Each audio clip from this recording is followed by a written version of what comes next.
right? And then so I went on. I kept working this weekend, just doing what we all do. You just can't, you gotta finish it, break it. So this morning, Thursday, I want to be drinking that morning, get up, let me go lay down on the couch. So tonight at rehearsal, I'm sure we go from church is rehearsal all the way out to Congress. So that's what we're hosting. So we have people from Spain, because we felt it's wonderful. It'll be great. But all these folks coming in are being one like, because people have like 6 or 7 each on the grade school. But I thought we feel like the rule was sure. So we kind of grew like 6 feet. Yeah.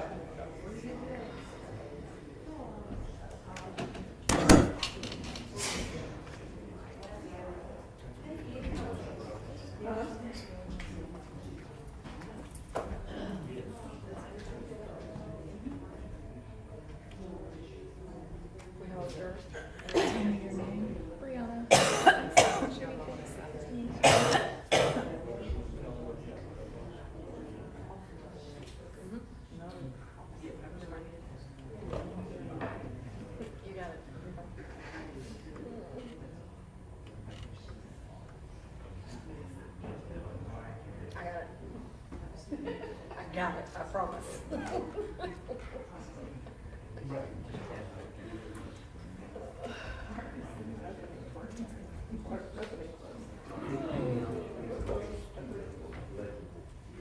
You get through that. Hey.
All right.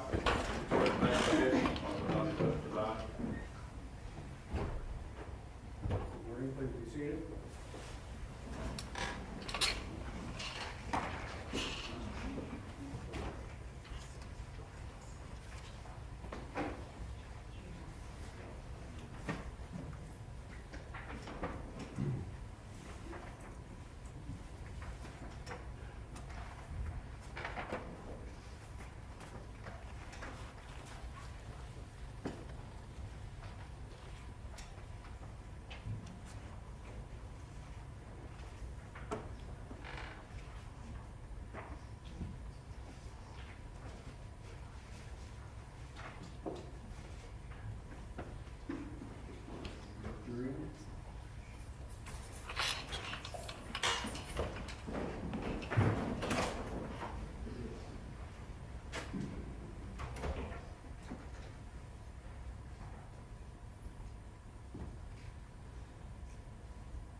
Please be seated. All right, members of the jury, you're at the page where I am about to read you some instructions on the law.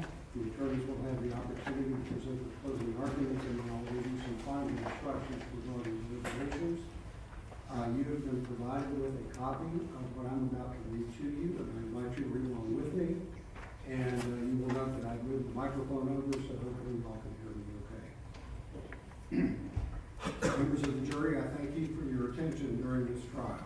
Please pay attention to the instructions I'm about to give you. Michael R. Jackson, the defendant in this case, has been accused of the crimes of murder in the first degree and sexual act. In this case, Michael R. Jackson is accused of murder in the first degree. Murder in the first degree includes the lesser crimes of murder in the second degree and manslaughter, all of which are unlawful. A killing that is excusable or was committed by the use of justifiable deadly force is lawful. Excuse me. If you find Andrea Boyer was killed by Michael R. Jackson, you will then consider the circumstances surrounding the killing.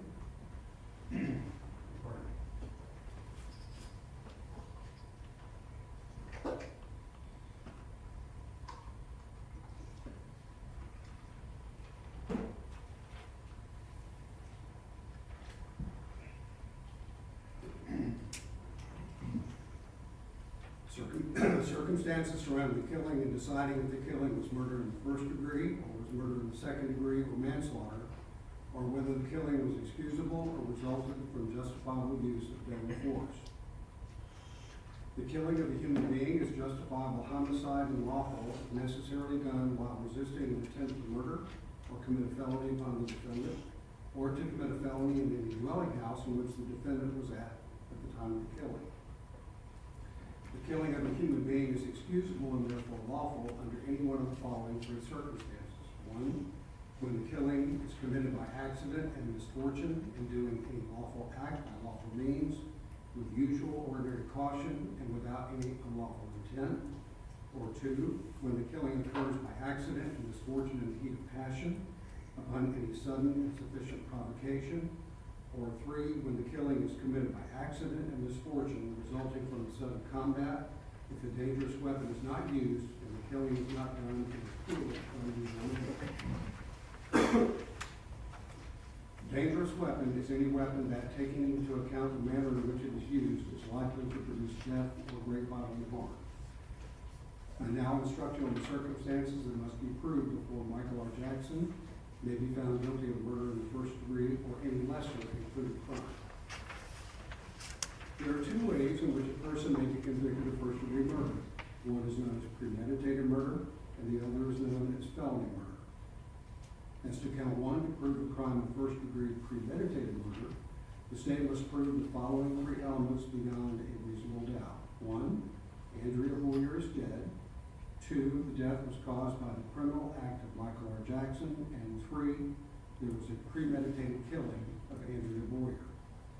An act includes a series of related actions arising from and performed pursuant to a single design or purpose. Killing with premeditation is killing after consciously deciding to do so. The decision must be present in the mind at the time of the killing. The law does not fix the exact period of time that must pass between the formation of the premeditated intent to kill and the killing. The period of time must be long enough to allow reflection by the defendant. The premeditated intent to kill must be formed before the killing. I think I'm allergic to this courtroom. Premeditation is a question of fact to be determined by you from the evidence. It would be sufficient proof of premeditation if the circumstances of the killing and the conduct of the accused convince you beyond a reasonable doubt of the existence of premeditation at the time of the killing. To prove the crime of first degree felony murder, the state must prove the following three elements beyond a reasonable doubt. One, Andrea Boyer is dead. Two, while engaged in the commission of a sexual battery, Michael R. Jackson caused the death of Andrea Boyer. And three, Michael R. Jackson was the person who actually killed Andrea Boyer. In order to convict the defendant of first-degree felony murder, it is not necessary for the state to prove that the defendant had a premeditated design or intent to kill. Sexual battery will be defined for you momentarily. If you find that Michael R. Jackson committed murder in the first degree, and you also find beyond a reasonable doubt that during the commission of the crime he personally carried, displayed, used, threatened to use, or attempted to use a weapon, you should find him guilty of murder in the first degree with a weapon. A weapon is legally defined to mean any object that can be used to cause death or inflict serious bodily harm. If you find that Michael R. Jackson committed murder in the first degree, but you are not convinced beyond a reasonable doubt that he personally carried, displayed, used, or threatened to use, or attempted to use a weapon, then you should find him guilty only of murder in the first degree. In considering the evidence, you should consider the possibility that, although the evidence may not convince you that the defendant committed the main crime of which he is accused, there may be evidence that he committed other acts that would constitute a lesser included crime. Therefore, if you decide that the main accusation has not been proven beyond a reasonable doubt, you will next need to decide if the defendant is guilty of a lesser included crime. The lesser crimes indicated in the definition of murder in the first degree are murder in the second degree and manslaughter. As to count one, to prove the lesser included crime of second degree murder, the state must prove the following three elements beyond a reasonable doubt. One, Andrea Boyer is dead. Two, the death was caused by the criminal act of Michael R. Jackson. And three, there was an unlawful killing of Andrea Boyer by an act imminently dangerous to another and demonstrating a depraved mind without regard for human life. An act includes a series of related actions arising from and performed pursuant to a single design or purpose. An act is imminently dangerous to another and demonstrating a depraved mind if it is an act or series of acts that, one, a person of ordinary judgment would know is reasonably certain to kill or do serious bodily injury to another, and two, is done from ill will, hatred, spite, or an evil intent, and three, is of such a nature that the act itself indicates an indifference to human life. In order to convict of second-degree murder, it is not necessary for the state to prove the defendant had an intent to cause death.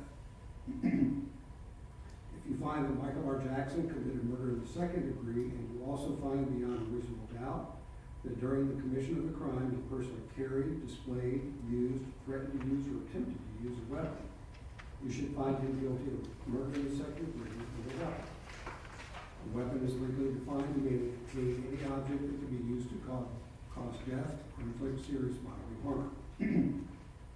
If you find that Michael R. Jackson committed murder in the second degree, but you are not convinced beyond a reasonable doubt that he personally carried, displayed, used, or threatened to use, or attempted to use a weapon, then you should find him guilty only of murder in the second degree. As to count one, to prove the lesser included crime of manslaughter, the state must prove the following two elements beyond a reasonable doubt. One, Andrea Boyer is dead, and two, Michael R. Jackson intentionally committed an act or acts that caused the death of Andrea Boyer. The defendant cannot be guilty of manslaughter by committing a merely negligent act, or if the killing was either justifiable or excusable homicide, as I have previously instructed you. Each of us has a duty to act reasonably toward others. If there is a violation of that duty without any conscious intention to harm, that violation is negligence. In order to convict of manslaughter by act, it is not necessary for the state to prove that the defendant had an intent to cause death, only an intent to commit an act that was not merely negligent, justified, or excusable, and which caused death. If you find that Michael R. Jackson committed manslaughter, you also find beyond a reasonable doubt that during the commission of the crime he personally carried, displayed, used, threatened to use, or attempted to use a weapon, you should find him guilty of manslaughter with a weapon. A weapon is legally defined to mean any object that could be used to cause death or inflict serious bodily harm. If you find that Michael R. Jackson committed manslaughter, but you were not convinced beyond a reasonable doubt that he personally carried, displayed, used, threatened to use, or attempted to use a weapon, then you should find him guilty only of manslaughter. As to count two, to prove the crime of sexual battery on a person 12 years of age or older with the use of physical force likely to cause serious personal injury, the state must prove the following four elements beyond a reasonable doubt. 1, Michael R. Jackson committed an act upon Andrew Boyer in which the sexual organ of Michael R. Jackson penetrated or had union with the vagina of Andrew Boyer. 2, Michael R. Jackson in the process used actual physical force likely to cause serious personal injury. 3, the act was done without the consent of Andrew Boyer. And 4, at the time of the offense, Andrew Boyer was 12 years of age or older. Consent means intelligent, knowing, and voluntary consent and does not include coerced submission. Consent does not mean the failure by the alleged victim to offer physical resistance to the offender. Union means contact, and serious personal injury means great bodily harm or pain, permanent disability, or permanent disability. In considering the evidence, you should consider the possibility that although the evidence may not convince you that the defendant committed the main crime of which he is accused, there may be evidence that he committed other acts that would constitute a lesser included crime. Therefore, if you decide that the main accusation has not been proven beyond a reasonable doubt, you will next need to decide if the defendant is guilty of a lesser included crime. The lesser crimes indicated in the definition of sexual battery upon a person 12 years of age or older with use of physical force likely to cause serious personal injury are sexual battery and battery. As to count 2, to prove the lesser included crime of sexual battery, the state must prove the following four elements beyond reasonable doubt. 1, Michael R. Jackson committed an act upon Andrew Boyer in which the sexual organ of Michael R. Jackson penetrated or had union with the vagina of Andrew Boyer. 2, Michael R. Jackson's act was done without the consent of Andrew Boyer. 3, at the time of the offense, Andrew Boyer was 12 years of age or older. And 4, at the time of the offense, Michael R. Jackson was 18 years of age or older. Consent means intelligent, knowing, and voluntary consent and does not include coerced submission. Consent does not mean failure by the alleged victim to offer physical resistance to the offender. Union means contact. As to count 2, to prove the lesser included crime of battery, the state must prove the following element beyond a reasonable doubt. Michael R. Jackson intentionally touched or struck Andrew Boyer against the will. The state must prove the crimes were committed on January 23rd, 2007, and it must be proved only to a reasonable certainty that the alleged crimes were committed in Clay County. The defendant has entered a plea of not guilty. This means you must presumably believe the defendant is innocent.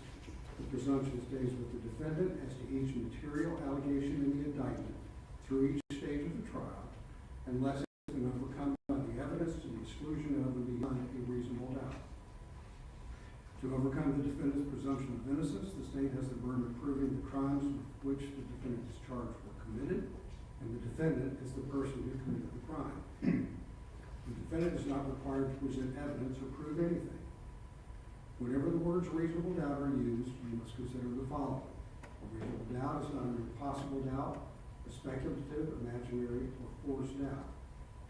Such a doubt must not influence you to return a verdict of not guilty if you have an abiding conviction of guilt. On the other hand, if, after carefully considering, comparing, and weighing all the evidence, there is not an abiding conviction of guilt, or if having a conviction, it is one which is not stable, but one which wavers and vacillates, and the charge is not proved beyond every reasonable doubt, and you must find the defendant not guilty because the doubt is reasonable. It is to the evidence introduced in this trial and to it alone that you are to look for that proof. A reasonable doubt as to the guilt of the defendant may arise from the evidence, conflict in the evidence, or the lack of evidence. If you have a reasonable doubt, you should find the defendant not guilty. If you have no reasonable doubt, you should find the defendant guilty. It is up to you to decide what evidence is reliable. You should use your common sense in deciding which is the best evidence and which evidence should not be relied upon in considering your verdict. You may find some of the evidence not reliable or less reliable than other evidence. You should consider how the witnesses acted as well as what they said. Some things you should consider are: 1, did the witness seem to have an opportunity to see and know the things about which the witness testified? 2, did the witness seem to have an accurate memory? 3, was the witness honest and straightforward in answering the attorney's questions? 4, did the witness have some interest in how the case should be decided? 5, does the witness's testimony agree with the other testimony and other evidence in the case? 6, has the witness been offered or received any money, preferred treatment, or other benefit in order to get the witness to testify? 7, did the witness at some other time make a statement that is inconsistent with the testimony he or she gave in court? And 8, has the witness been convicted of a felony, misdemeanor involving dishonesty, or false statement? Whether the state has met its burden of proof does not depend upon the number of witnesses it has called or upon the number of exhibits it has offered, but instead upon the nature and quality of the evidence presented.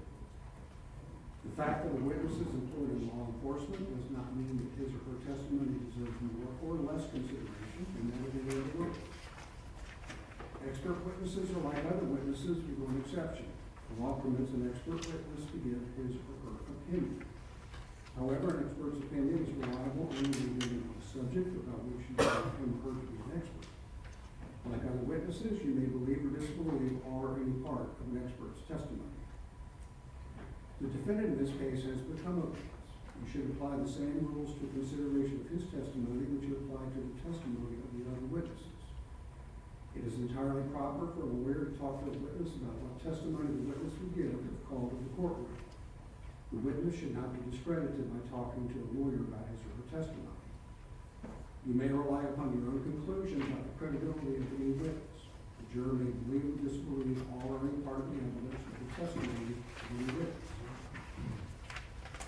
When a defendant is accused of a crime, the state of Florida is required to provide to the defendant all police reports and documentation of evidence it has in its possession. The defendant has the fundamental right to review these materials with an attorney to prepare for trial. The mere exercise of the defendant's right to review these materials with his lawyer should not be considered by you in any way. An issue in this case is whether the defendant was present when the crime allegedly was committed.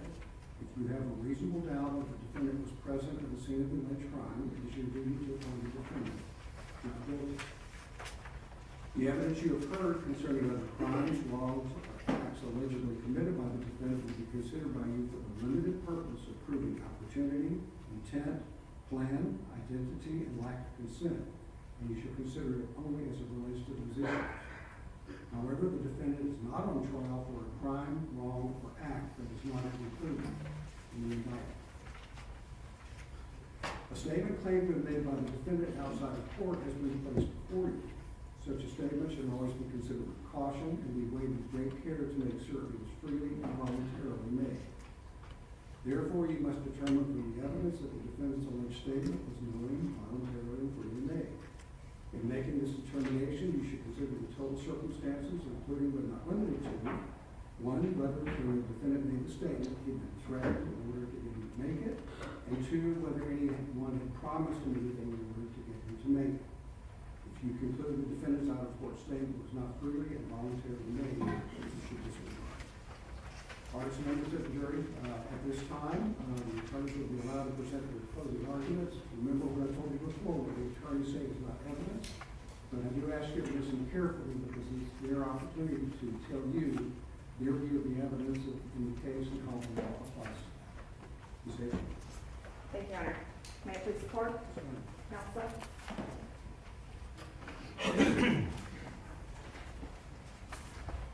Members of the jury. On January 23rd, 2007, Andrea Boyer woke up to what she believed would be a normal day. She got ready for work to go to a place that she loved, where she was needed, where she was the lead vet tech, a place where she was relied on and counted on. When she got ready to leave that day, her husband dangled her keys, joking with her, saying, "I'm going to make you late." And as she walked out that day, neither of them knew that those would be their last moments together. Neither of them knew that that would be the last time they would laugh together. The last time that they would see each other. The last time they would say goodbye. Because neither of them knew that when she got to work that early, dark Tuesday morning, that she would not be alone in that kennel. Neither of them knew that that defendant would be there and that he had no intention of leaving until she was raped and violated. He had no intention of leaving until he took this knife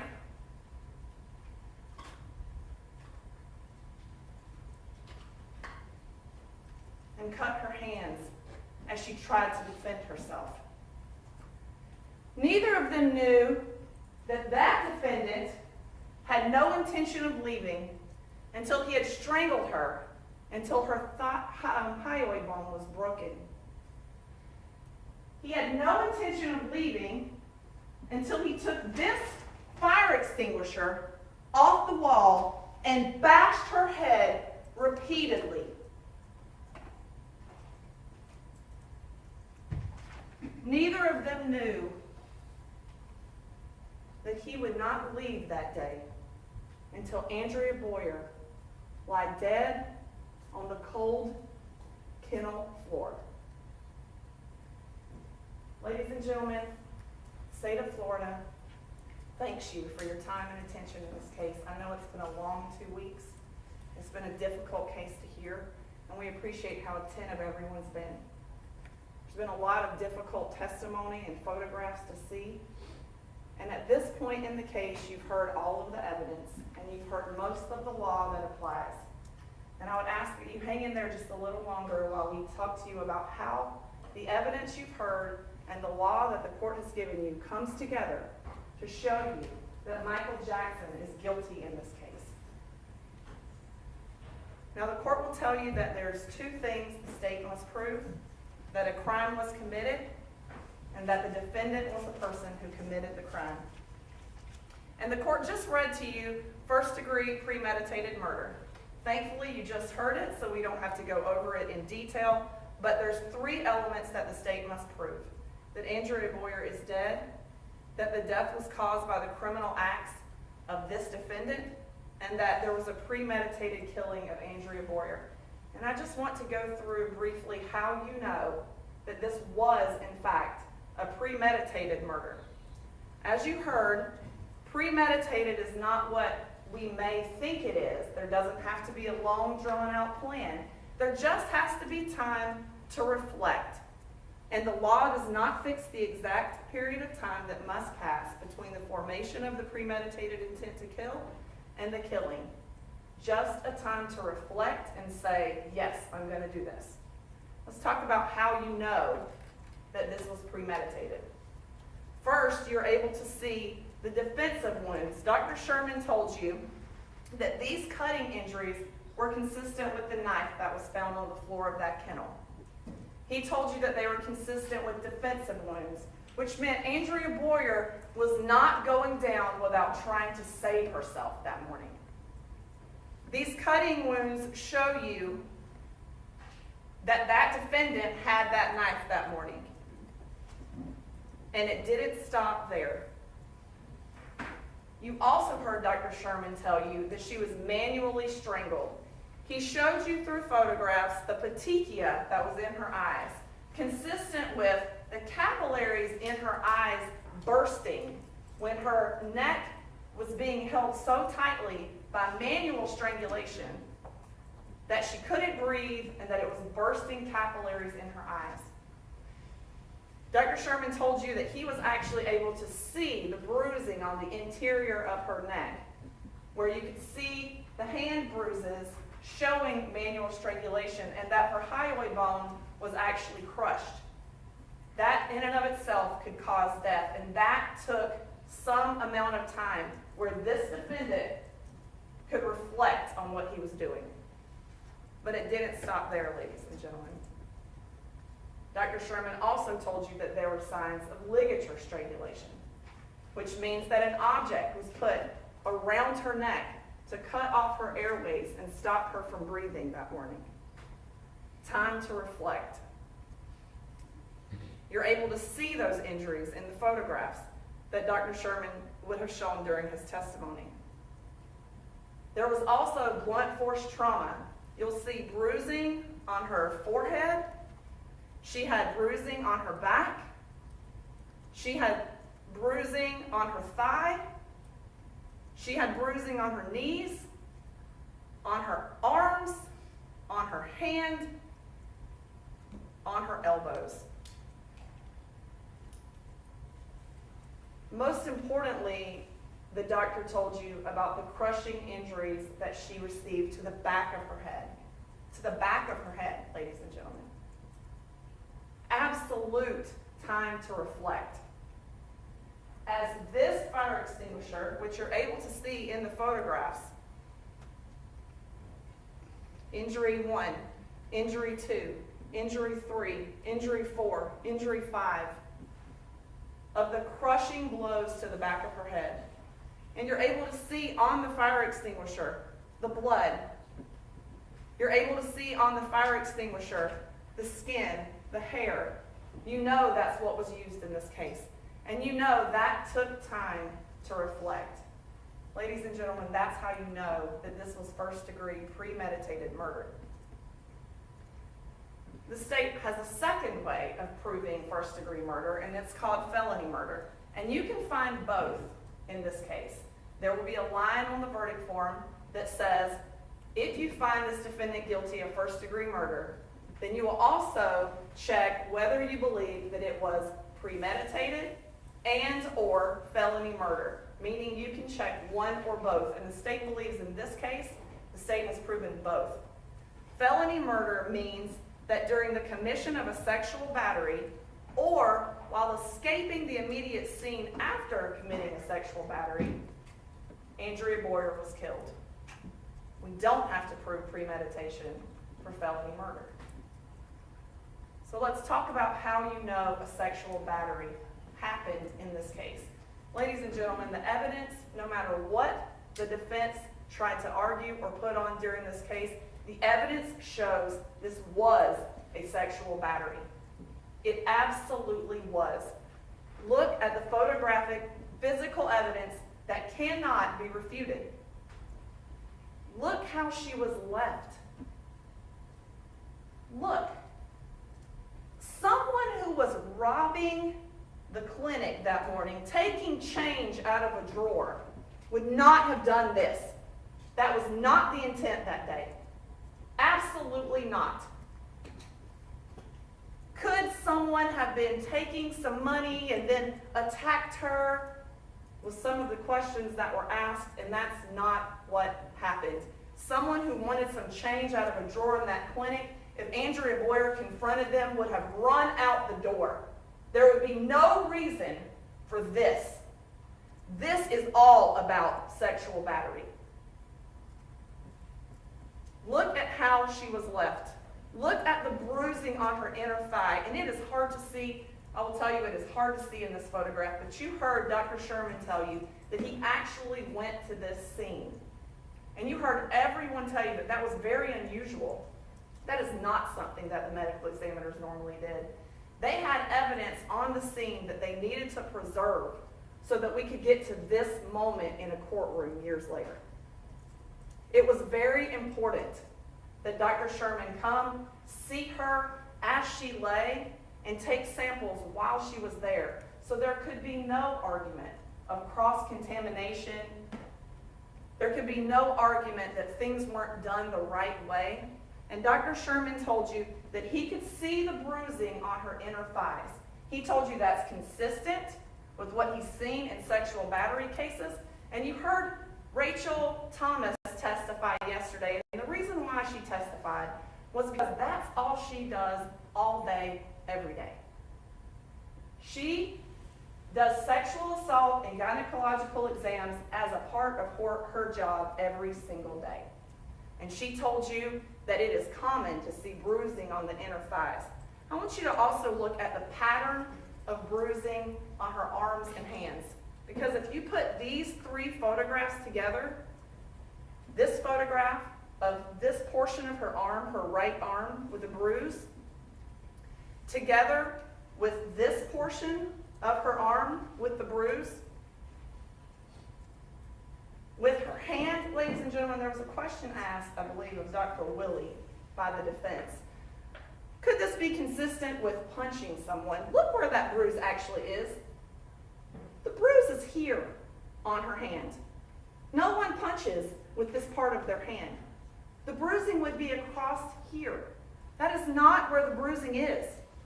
It's very consistent with her arm being held over her head, this portion of her arm hitting the ground, and this portion of her hand hitting the ground while she's being restrained during a sexual battery. Most important is the pooling semen in her vagina. And ladies and gentlemen, I know you've seen all these pictures, and I am so sorry to have to show them again. But it is important that you see the photographic evidence of the pooling semen in her vagina as she lay dead on that kennel floor. No one moved her body because of that pooling semen. The only reason there's pooling semen is because that attack had just happened.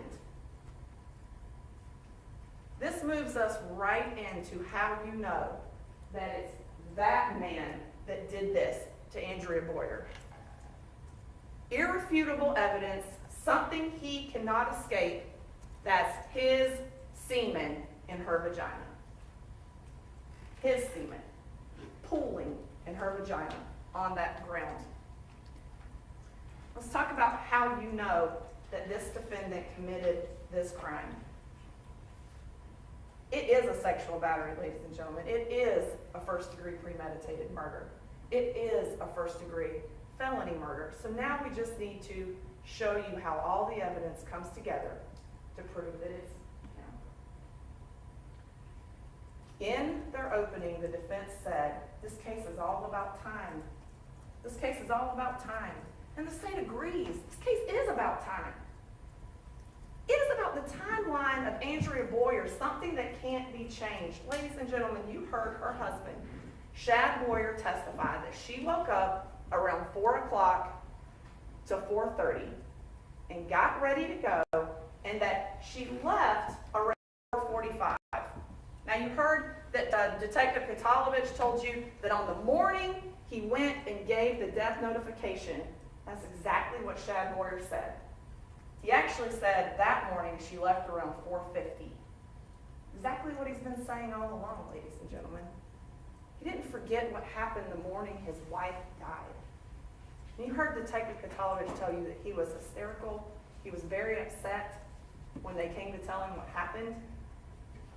And he also told you in this courtroom that she was wearing that one-piece jumpsuit when she left the house that morning at 4:45 from 378 Horsetail Avenue in Middleburg. He told you the exact route that she would have taken to get to the Kangaroo. He told you that he had driven that route with her. He knew exactly how long it took to get there, and that they had done it many times. He knew exactly what she would do and said that was the Kangaroo that she almost always stopped at. That was her habit, to go that morning and get something to drink and get some cigarettes. You saw the video from that Kangaroo. You saw her walk in that morning at 5:10 a.m. and walk out about 5:12 after getting cigarettes and a soda to take with her to her job that morning. He told you it was approximately a 30-minute drive. And then you heard Detective Katalovich tell you that on a video he was able to see her headlights pull in at 5:17, around 5:17, that there was a few minutes that passed which would have accounted for her getting out of her car, having to unlock that padlock basically in the dark, get back into her car, and then drive in and park. And then you were able to see the ADT records that show she turned off her alarm at 5:24 and got into the building at 5:24. That's a tight timeline, ladies and gentlemen. This case is about time. There was a lot of talk about the defendant's schedule and how the defendant, what time he would have gotten to work that day. And you heard his roommate say that he left around 5 o'clock and that he would walk to work. No matter how many times he tried to say he never walked to work, that's not what everyone else said. And we'll talk about that in a few minutes. But how long would this attack take? I'm not sure if anyone here is a boxing fan, but professional boxers with gloves on their hands only have 3-minute rounds. And that's because the human body cannot sustain an attack for long periods of time. While there was a lot that happened in this attack, it would not have taken a long time. There's no way her body could handle being strangled and crushed and her head being bashed in for a long period of time. No, this would have taken about 10 minutes. And you heard, very important, the witness testimony in this case. Dr. Harris told you that she had worked with Andrea Boyer for years, that she was the one that basically ran the clinic. She would get there early, she would get everything set up, she made sure that their day ran smoothly, and it was because of Andrea Boyer that they were able to do what they did on Tuesdays with surgeries and that everything ran the way it did, because she got there and got everything set up. Dr. Harris told you that she would have walked into the main building. Let's talk about the photos of the main building so you can see what we're talking about. She would have walked in the side of the main building, put in her alarm code at 524, got into the building, and then the first thing she would have done was check on the patients that were in the main building that had just had surgery. And I believe Dr. Harris said that there was 1 or 2 dogs inside that had just had surgery. She would have looked at them. She would have walked out to the kennel. There were 2 dogs, small dogs, according to Dr. Harris, in the kennel that day. It wasn't full of dogs. There weren't 20 dogs back there that she had to walk. There were 2 small dogs. But not only did Dr. Harris tell you, but also the defense's own witness, Chad Lewis, told you that the first thing she would have done would not have been to take care of the dogs in the kennel, but it would have been to come back inside and make sure the animals that had had surgery had their medication and that they were taken care of. Dr. Harris said that she would have done a sweep, basically, to make sure everyone looks good.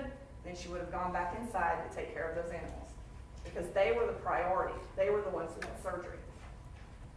What Dr. Harris also told you was that Monday, the day before this, she was there late, Dr. Harris, and that Dr. Harris had spoken to Andrea Boyer and let her know that all the animals looked good and had been taken care of as late as 9:30. So Andrea Boyer went in that morning with the knowledge that Dr. Harris had taken care of those animals. She would have gone inside to give those animals their medication. And you heard from all of the coworkers that nothing was done. The lights weren't on, the doors weren't unlocked to the main building that normally were. You're able to see how close these buildings are to each other. It wasn't a long walk from the main building to the kennel, so it wouldn't have taken her a long time to get from one to the other. You basically heard that once she got to that kennel, her routine stopped because she never got out of that kennel. 5:24 is when she got to work and unlocked the doors. Less than 5 minutes later would have likely been when this attack happened. Because nothing was done. You can see in this photograph that the garbage cans were still sitting on the counter. You heard that the surgical baskets weren't out, that the dogs didn't have their medication.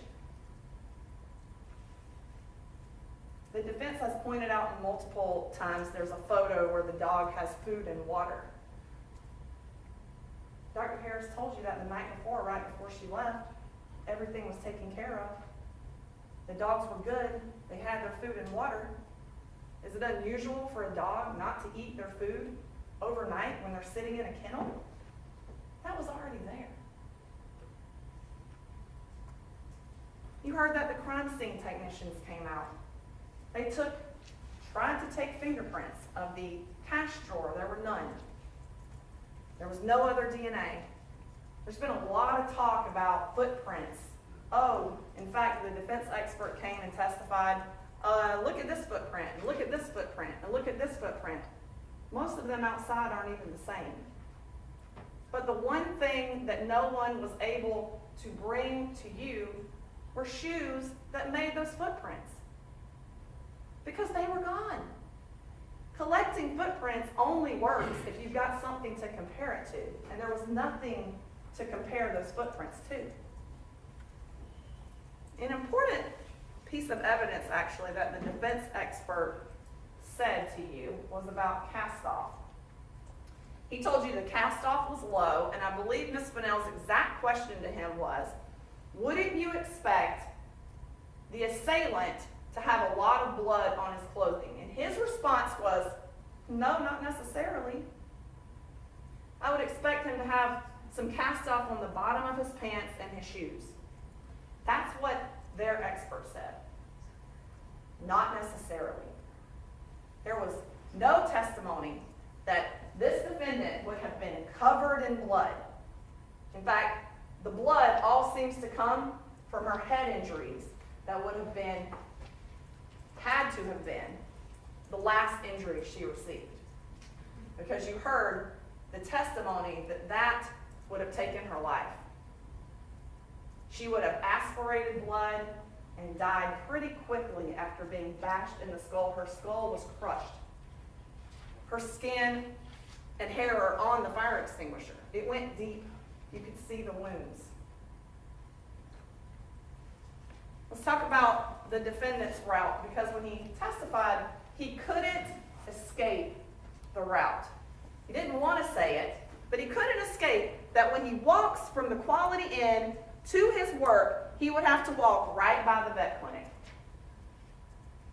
That would be the route he would go when he walked to work. It would have to be. It's the only way to get there. He couldn't escape that. And when Mr. Skinner asked him, wouldn't you agree it would take you about 20 minutes to get from your house to walk past the vet clinic, he had to say, that would be about right. His roommate said he left at 5 o'clock every morning. That would put him walking by the vet clinic about 5:20. You heard that he had to be at the job site at 7 o'clock, and you heard basically in general that he would be there between 6 and 6:30. Mr. Hall said around 6. Sean Romedy, who was his direct supervisor and the one responsible for him, said he would get there about 6 to 6:30, usually around 6:15. But what none of them could tell you is what happened on January 23rd, 2007. And one of the reasons for that is it took 3.5 weeks for his DNA to come back. So none of those people were spoken to on the morning of January 23rd, 2007. It was weeks later, a day that meant nothing to them. January 23rd meant nothing to them. It was just another work day. The defense kept asking them, you didn't see him with scratches, did you? You didn't see him with blood on him, did you? And they said no. But what they also told you was they never paid attention to what he was wearing. They wouldn't have noticed if he had scratches on him. They wore dirty clothes to their construction site because no one was wearing their best clothes to go get ruined on a construction site. It was not unusual for them to look disheveled and have dirty clothes on. They were going to work all day. What Sean Romedy told you was the defendant would get there around 6:15-ish, 6 to 6:30, around 6:15. And think about the timeline. That would give him absolutely plenty of time to get to work that morning. Again, this attack wouldn't take that long. And you heard the detectives tell you that they did a leisurely walk from the vet clinic to his work, and a leisurely walk took 16 minutes. 16 minutes. Leisurely walk. When you jump the fence and you're in a hurry, you're not leisurely. He had plenty of time to get to work that day. Let's talk about the missing clothing and the gloves that he distanced himself from in this trial. His immediate supervisor, again, was Sean Romedy, who told you that he would bring tennis shoes with him to put in the work truck. And why would he do that? Why would he bring tennis shoes? Because he walked a good distance. He wasn't walking in his work boots. He put tennis shoes on and walked to work. That makes perfect sense. Now, in trial, he told you, I never had any tennis shoes. Sean Romney had no reason to come in here and tell you that he brought tennis shoes if he didn't bring tennis shoes. Why would he care? He's just a witness who worked with him. What he told you is, from the beginning, that he would bring tennis shoes and that he had a white jacket that he wore. And then sometime around the time of this murder, because he can't even give you the day, ladies and gentlemen, if Sean Romney was coming in here and making up his testimony, well, he could have told us on January 23rd he came in covered in blood. He could have told you, I saw him walking up and he was stripping off his clothes and throwing them in the woods. No, he didn't tell you that because that's not what he knew. He told you exactly what he knew. That he had tennis shoes, that he had a white jacket, and that not very long after this case, he actually said what triggers his mind are the flyers that the detectives started handing out. And you heard Detective Katalovich tell you that they started handing out flyers either the day after the murder or the day after that. 1 or 2 days after the murder, they got flyers together because at that time they had no idea who had done this horrible crime, and they were trying to get any information from anyone who may have seen something and didn't even know it. It would make perfect sense that they were doing flyers the day after or the day after. And Sean Romney told you it was around that time that the defendant stopped wearing a white jacket, gone. No white jacket, no tennis shoes anymore. You heard him tell you that he remembered him coming in one of the mornings with the jacket on and nothing under it. And the defense went, what sense would it make to wear a white jacket when you're working construction? Ladies and gentlemen, he wore a white jacket to walk to work. It was cold. He put a jacket on. He had a white one. That's what he wore. Of course, in trial, he said, I didn't have a white jacket. I had a beige jacket. It wasn't white, it was beige. Well, Sean Romney told you it was white. That's what he saw. Now, you can look in this photograph, and you heard his roommate, Mr. Goolsby, tell you that they had different sides of the room. This was his side of the room. The Goolsbys had the other side of the room. And in some of the photos, they may even be the defense photos, you can see that side of the room is neat and has some sort of cabinet thing, like plastic, that the Goolsbys were putting their clothes in, and they said, this stuff belonged to the defendant. This was his side of the room. Ladies and gentlemen, he told you, well, these aren't my gloves. The newer looking gloves, he goes, these aren't my gloves. My new coworker, by the way, at a job he had been working 2 days, someone that he would barely know, left them in my room. Oh, he also said, this is not my book. And you can see the book. You can see why he'd say it's not his. And there's the gloves that he says aren't his gloves. He distanced himself from everything that might possibly make him guilty. Let's talk about what he told the police versus what he told you. And when we're going through what he told the police versus what he told you, I want you to think about what the judge told you about weighing the evidence, okay? Did the witness have some interest in how the case should be decided? No one in this case has any interest in how it should be decided other than justice, except this defendant. He's the only one with an interest, the greatest interest. Has the witness been convicted of a felony or misdemeanor involving dishonesty or false statement?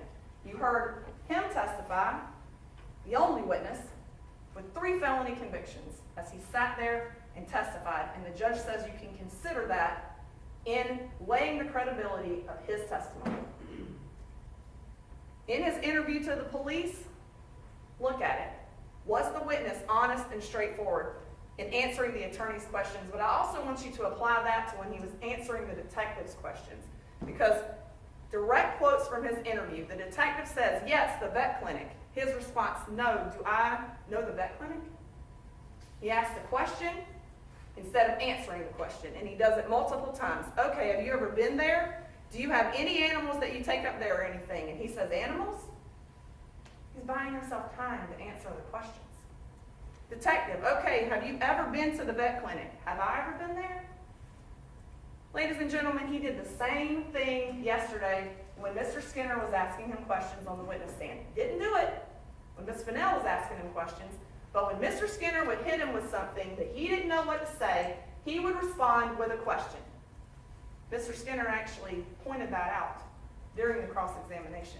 That's something you consider. He was the only witness who did not appear honest and straightforward in answering the questions.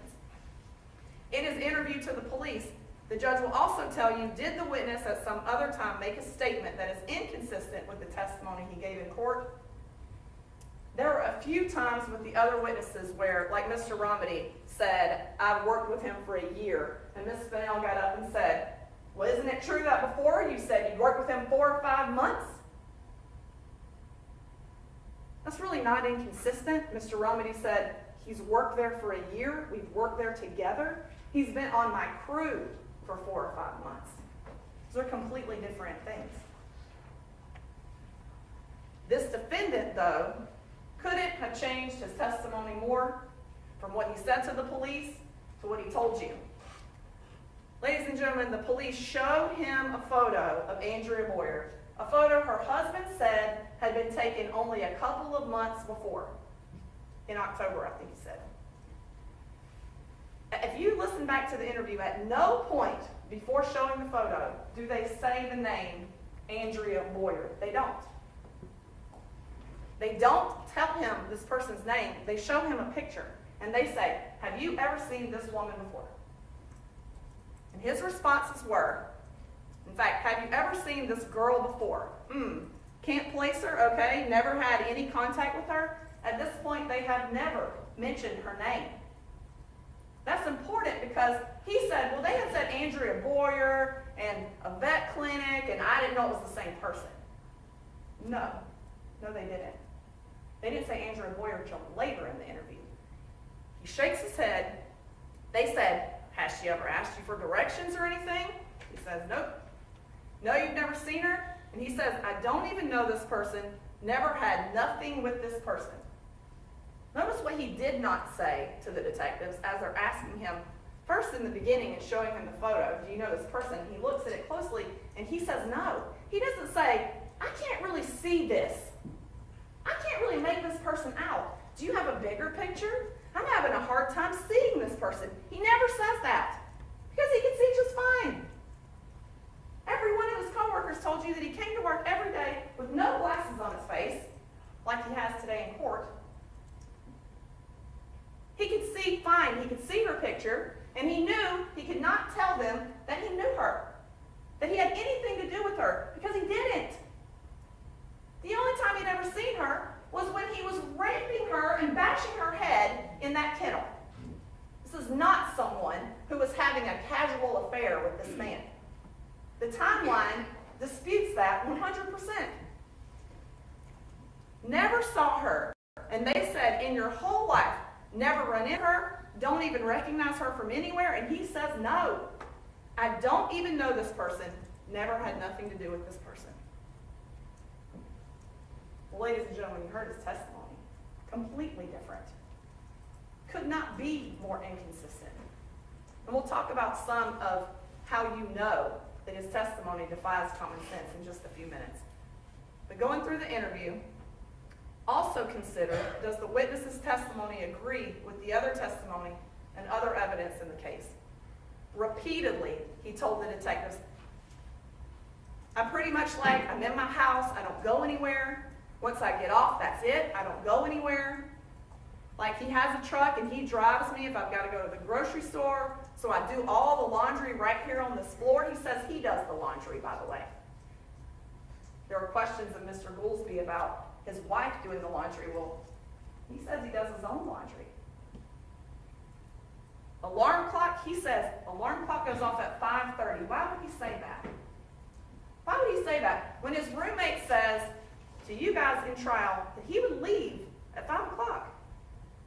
because he couldn't put himself out of his home before 5:30. He knew what time Miss Boyer was attacked. He put himself in his room at the time Miss Boyer was attacked. Completely contradictory to what everyone else says. He said he then picks me up at 6:30. You heard every one of the witnesses he works with say that he would walk to work and get to the office between 6 and 6:30. I don't walk, you know what I'm saying? I don't go anywhere. I don't walk anywhere, you know what I mean? I'm always picked up every single morning. I don't go anywhere. I mean, I don't leave the house.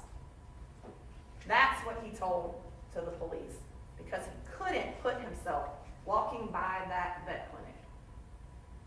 When I leave here, he picks me up at 6:30. He honks the horn, and we get in the truck. That's what he told the detectives. In trial, he told you, no, sometimes he was confronted by Mr. Skinner about the fact that Mr. Goolsby said sometimes someone would honk a horn and other times he would walk out. And he said, well, when I walked out, he was out there. That's not what he said, not to the police. But I'm always picked up. I didn't go anywhere. I don't leave out of the house till the horn's honked. I don't walk. I never walked. I always picked up. That is completely contradictory to what Mr. Romedy said. And his testimony was so important on that, because he told you that right after the flyers, that's when the defendant said, I need a ride to work. And that right after the flyers, he did then pick him up every single day until his last day of work. Not until he got worried about the fact that someone might see him walking by, and he couldn't walk by anymore. That's when Mr. Romedy started picking him up. Let's talk about how you know that things he said from that witness stand yesterday defy common sense. First of all, he tells you, and he had to say this yesterday because of that interview. Because in that interview, they tell him she was married, she worked at a vet clinic after they showed him the picture, not before. So yesterday he goes, I had this woman now that he is having this casual relationship with for over a year. He has no idea she's married, has no idea where she works. Ladies and gentlemen, she's wearing a wedding ring that day. She's wearing scrubs with dogs on them. He's telling you yesterday, I didn't know anything about her. Because he couldn't say that he knew about her yesterday, because he had already told the detectives. That would have made the fact that he told the detectives, I don't recognize this person, something that no one could believe. So he had to tell you that yesterday. He didn't know she was married and didn't know she worked at a vet clinic because he didn't know her at all. That was the only time that he had ever come in contact with her, in that kennel that morning. And you know that because no one ever saw them together. No one. Mr. Romedy says, I had hung out with him before. I've never seen this woman. Miss Whittington from Kangaroo said he was a regular customer and she was a regular customer, and they have never been together ever. I've never seen them speak. I've never seen them interact. I've never seen them together. He told you they never talked on the phone. They had never exchanged phone numbers. Well, you have to say that because phone records are something you can get. This is the truck that Miss Boyer drove. Ladies and gentlemen, it's a single cab truck. And this defendant wants you to believe that she left her home that morning wearing this. I just want you to look at this. We put this in evidence so you can see what she was wearing that day. It is a full suit coverall. Not two pieces, it's one piece. This is what she left her house with that morning. Shad Boyer told you. You saw it in video. You know what she was wearing.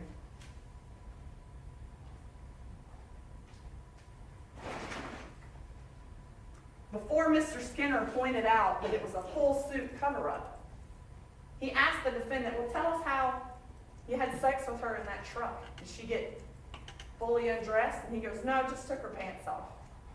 Then Mr. Skinner pointed out, not possible, it's a full piece suit. So what you're telling us is that she, in that truck, got fully undressed from this full piece cover-up, and then not a few minutes later had it all the way back on, going into the Kangaroo to just get cigarettes and a soda, to go straight to her work and take it immediately back off again, because she saw it in the photos laying on the shelves. She took it off when she got in the building at work. She wore it for her morning, out of her house, into her cold truck, walking into the Kangaroo. Once she got to work where it was warm, she took it off. That makes no sense, ladies and gentlemen. Let's look at this. I want you to look at this map, because this is extremely important, especially for the time that this defendant is saying they were together, because you saw the timeline and it's not possible. So you heard from her husband that she would have been driving, if you can see, from Blanding, which means she would pass the blue dot for the Kangaroo. She would then drive past the vet clinic and over to the Chevron, which is on the right in yellow. According to the defendant, that's where she picked him up that morning. So she drove past the Kangaroo, past her work, over to the Chevron to get him. He then says, now she didn't go in the Chevron and get her soda and her cigarettes from the Chevron that she's at. Makes no sense at all. She gets him, they get in the Chevron, they go way back over here to the Suburban Lodge. So she passes the vet clinic again, way back over to the Suburban Lodge. Why? Why? Tuesday mornings, she knows she's the only one at her vet clinic. No one else would be there. If she was having this crazy affair with this guy, why wouldn't you go from the Chevron to the vet clinic? It's dark. You're parked back there in the dark under a tree. You've got 3 buildings. No one's there but you. That's not what he says happened. He cannot put himself in that vet clinic. So he says she drives from the Chevron over to the Suburban Lodge. Then they have sex in that little single cab truck with her full coverall on. He gets out and she puts, I guess, the full coverall back on, and then goes the opposite direction back over to the Kangaroo, where you can see her at 5:10 on the video, right before she goes back to the vet clinic. That defies common sense. That did not happen. And why are those the places that he keeps mentioning? Because those are the only places he knows. He told you he lived at the Suburban Lodge. He lived at the In-Town Suites. You heard that he's been to that Kangaroo. Now he lives here in the Quality Inn, so he goes to that Chevron. Why wouldn't she have just picked him up at the Quality Inn and went to a dark corner there? None of that happened. He has to explain how his semen is pooling in her vagina, and he can't. He can't. There's nothing that makes logical sense except he's the one who attacked her. I want you to go back to that interview and you'll hear one truth out of his mouth. Listen to this interaction between him and the detective. The detective said, "Were you angry at this girl? Did she do something to make you mad?" And he says, "It wasn't anger. It wasn't even anger." Because it wasn't anger. It was about power and control. And he slipped up there because he didn't say, "I don't know what you're talking about. I don't even know this girl." He said, "It wasn't anger. It wasn't even anger." It's because it was all about power and control, ladies and gentlemen, just like it was when he raped his other victim, what you heard about yesterday. And let's talk about how those cases are similar, because they really are.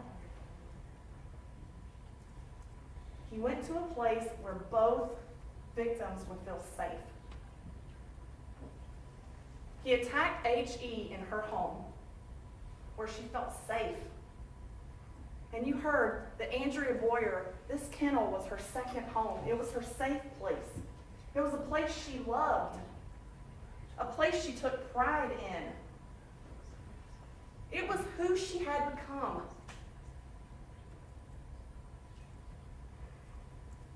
She was doing good for herself.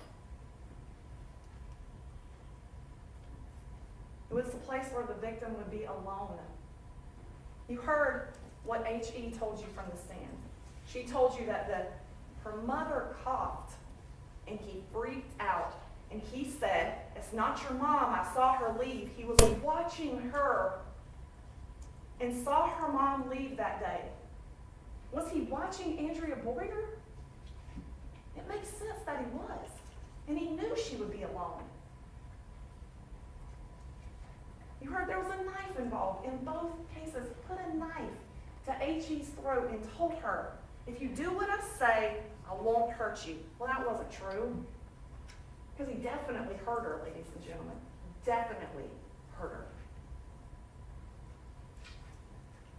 Did he say that to Andrea Boyer? You saw that Andrea Boyer did not just comply. She tried to fight him off. She had cuts on her hands. If she hadn't complied, would she still be here today?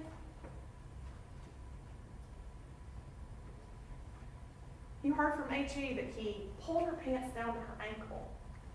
You saw how Andrea Boyer's pants were. You heard from H.E. that he pushed her shirt up and kissed her on her chest. You saw how Andrea Boyer's shirt was. You heard that they both were in close proximity. He lived in the same apartment complex where he could watch her. And you heard that he lived just a mile and a half, I think, down the road from the vet clinic and walked by there. He would have walked by there every day. Every day to go to work. You heard they were both in the early morning hours when they would be surprised and think they were still safe. You heard from H.E. that he put a pillow over her face and was putting pressure on the pillow, and but for the fact that she could turn her head to the side, she wouldn't have been able to breathe. Well, there wasn't a pillow in the kennel, so he used his hands. The same concept, though. Preventing the victim from breathing or screaming or getting help. And you heard in both, when he got panicked, when he heard that cough, he fled the scene. Did he get panicked when he was in that vet clinic? Did that truck that had pulled into the vet clinic scared him away? Because he definitely fled the scene. You heard he was like Spider-Man in H.E.'s case. He climbed around the balcony on the second floor into the window, and then he jumped out of a second-story window to get away. Is it a big deal that he could jump that fence to the wooded area where he would have the cover of the night and the woods and retention ponds?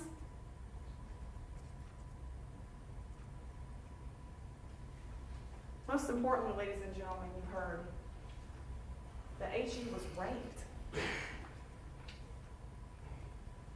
That he actually penetrated her vagina with his penis against her will at knife point. Ladies and gentlemen, you know Andrea Boyer was raped. The only difference between these two cases is that in H.E.'s case, he left a witness. He left a fingerprint. And in this case, he did not. He did not leave a witness. He made sure of that. Andrea Boyer is not able to come in here and tell you what happened to her. He made sure of that. Common sense tells you that this defendant is guilty of these crimes. There's a saying that to the living we owe respect, and to the dead we owe only the truth. Andrea Boyer deserves the truth. Nothing that you do today will ever bring her back. But what your verdicts do will forever define what happened to her on January 23rd of 2007. It's been 16 long years, and today, Andrea Boyer deserves the truth.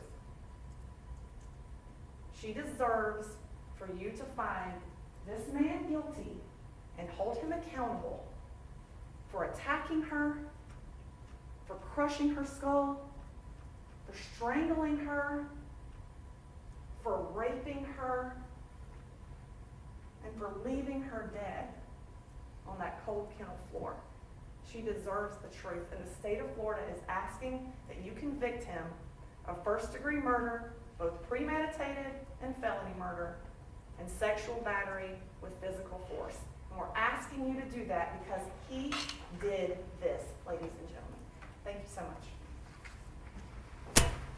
Mr. Al. Thank you,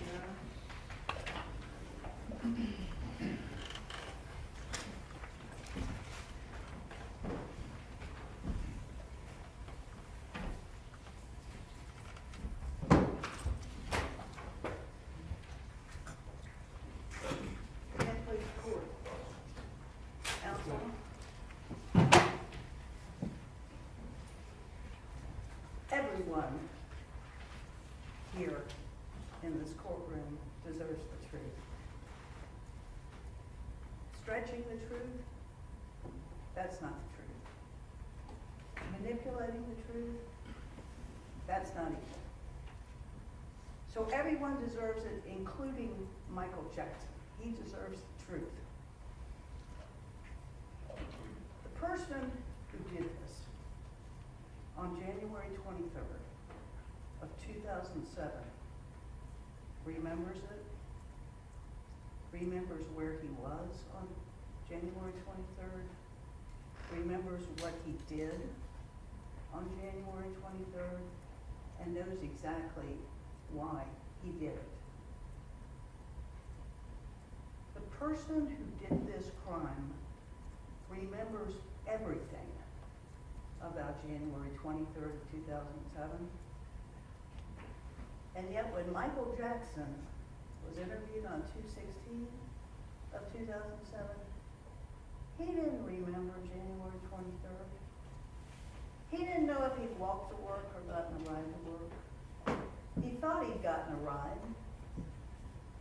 He didn't remember anything more about January 23rd than he remembered about January 24th or January 25th or January 26th or any other day he worked at Grimes Construction. Don't you know that if Michael Jackson had done this and had been asked about that day, he would have immediately had something to say about it. He would have remembered, oh, I was at Grimes, I was at Grimes by 6 o'clock. Mr. Halls was there, I had coffee with him. He couldn't remember that. Who does this? Let me ask you. Who does a crime like this and goes to work looking just perfectly normal? I told you in opening statement that the most important thing about this case is time. And I asked you to pay close attention to how much time it would take Andrea Boyer to do those things that we know she must have done. And how would it not be possible time-wise? How would it possibly be possible time-wise for Michael Jackson to kill her and yet be where other people place him? The second most important thing about this case is Andrea Boyer, because her routine and her lifestyle are important. On the one hand, no question about it, a very capable veterinary technician. On the other hand, a dancer who used drugs. That's the truth. I'm not stretching this truth. That is just the truth. Her husband, we don't know if he knew the extent of it or not. He admitted knowing she stripped at Solid Gold. But he also testified that she worked the day before her death.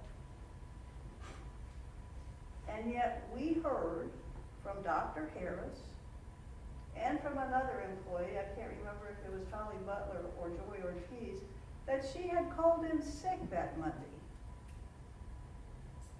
But no, Shad Boyer thought she went to work. And according to the employee, when she testified, she said, you know, she called in sick, but I don't know if she really was. So did she put on her scrubs that Monday morning and go to work and pretend to go to work and was really doing something else? We don't know. We don't know what she was doing. She wasn't at work. And folks, we know she used drugs. Her husband admitted she smoked marijuana. No big deal, okay? Marijuana, no big deal. But morphine and codeine were also in her urine, as testified to by the toxicologist Barbara Nuremberg, who also told us, toxicologists kind of volunteered, hey, you know, that morphine could be just morphine, prescribed morphine. It could also be a byproduct of heroin, and because we don't do this sophisticated test, we don't know. Was it a metabolite of heroin? Was it morphine? But just to offer you this, the state has had 15 years to get medical records, doctor's records, prescription records to show that she was prescribed this. And did you see one shred of evidence to show that she was prescribed morphine or codeine? I didn't.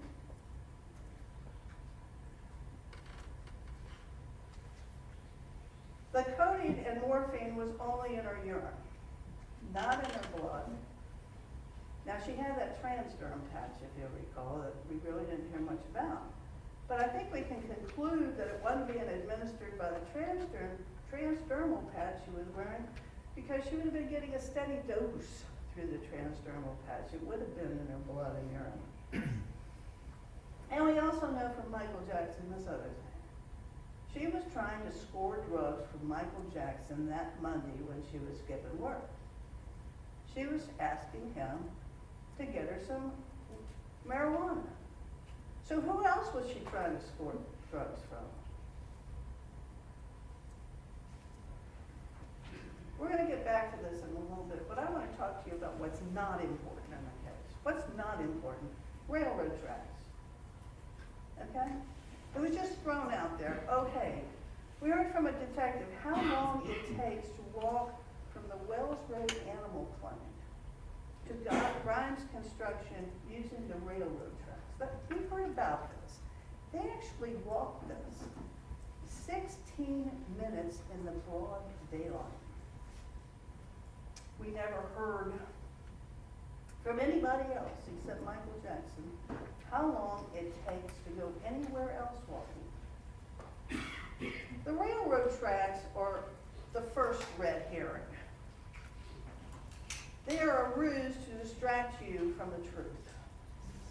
The detective admitted no one ever said they saw anybody on the railroad tracks. Certainly, nobody said they saw Michael Jackson on the railroad tracks. There was no physical evidence found on the railroad tracks linked to this crime whatsoever. And just as an aside here, who in their right minds would take the railroad tracks in the pitch black dark? Uneven terrain, railroad ties, you'd probably kill yourself by the time you got through there. You'd certainly be slowed down tremendously. This was simply a product of Detective Kachalovich's mind. Certainly not proof of anything beyond a reasonable doubt. Let's talk about retention ponds. You know, it started out kind of early. Oh, by the way, hey, you see in this picture, is there a retention pond somewhere? We never heard where they were exactly. Do we know where exactly these retention ponds are? I mean, you can kind of see them somewhere on these photographs. Were they searched? We never heard that they were. Did we ever hear testimony that a suspicious person had been seen near a retention pond? Have we ever heard testimony that Michael Jackson has ever been seen near a retention pond? Retention ponds have nothing to do with this case. They are asking you to speculate, to imagine. But they are offering not one shred of proof. Retention ponds don't have anything to do with this case, any more than the St. John's River has something to do with this case.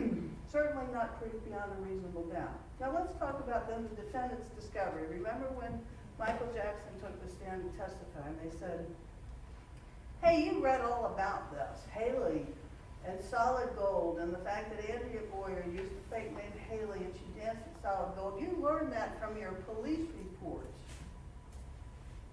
And he said, well, I did get my police reports. I may have seen it, I don't know. I may have, may not. Now once again, the state wants you to speculate that somehow Michael Jackson learned of Haley and Solid Gold from reading his own discovery in this case. Yet they've offered no proof of that, no evidence of that to establish this, and it's certainly not proof beyond a reasonable doubt. The judge is going to tell you that every criminal defendant has a right to review this discovery, which includes police reports, that they do it with their attorney, and that you're not supposed to infer anything from that. It becomes actually, ladies and gentlemen, a public record. You may wonder how the press gets a hold of this stuff. It's a public record. Now, as a practical matter, if the police confirm something, a client tells their attorney, that's a good thing. That's a good thing for us when we get a police report that confirms something that our clients told us. That's excellent. We love it. Okay? But for them to infer that he's getting that from his police reports is ridiculous. I certainly hope that Detective Katilovich found out that Andrea Boyer danced at Solid Gold under the name Haley. I mean, her husband knew about it. Detective Harris knew about it. It was apparently very common knowledge. She did not keep it to herself. She shared this information with others. She wasn't ashamed of it. That was out there in her life. We heard from Kelly Whittington that both Andrea Boyer and Michael Jackson came to the Kangaroo between 5 and 5:30 every day. Now, I want to talk to you about this a little bit because almost every witness, including Kelly Whittington, kind of fudged the time a little bit. They kind of tried to push things either one way or the other, and Kelly Whittington was no different. Kelly Whittington tried to come in here and say that, oh no, Andrea Boyer came between 5 and 5:30, but Michael Jackson always came a little later. Well, I had to impeach her. I had to say, remember back in 2008, whenever it was, you said this. You said 5 and 5:30. And she says, oh, okay. But what was interesting, even more interesting about that, if you think about it, was what she said about Andrea Boyer coming in every day between 5 and 5:30, because we know that there was only one day that she would have been in between 5 and 5:30. And that would have been the early day, the surgery day.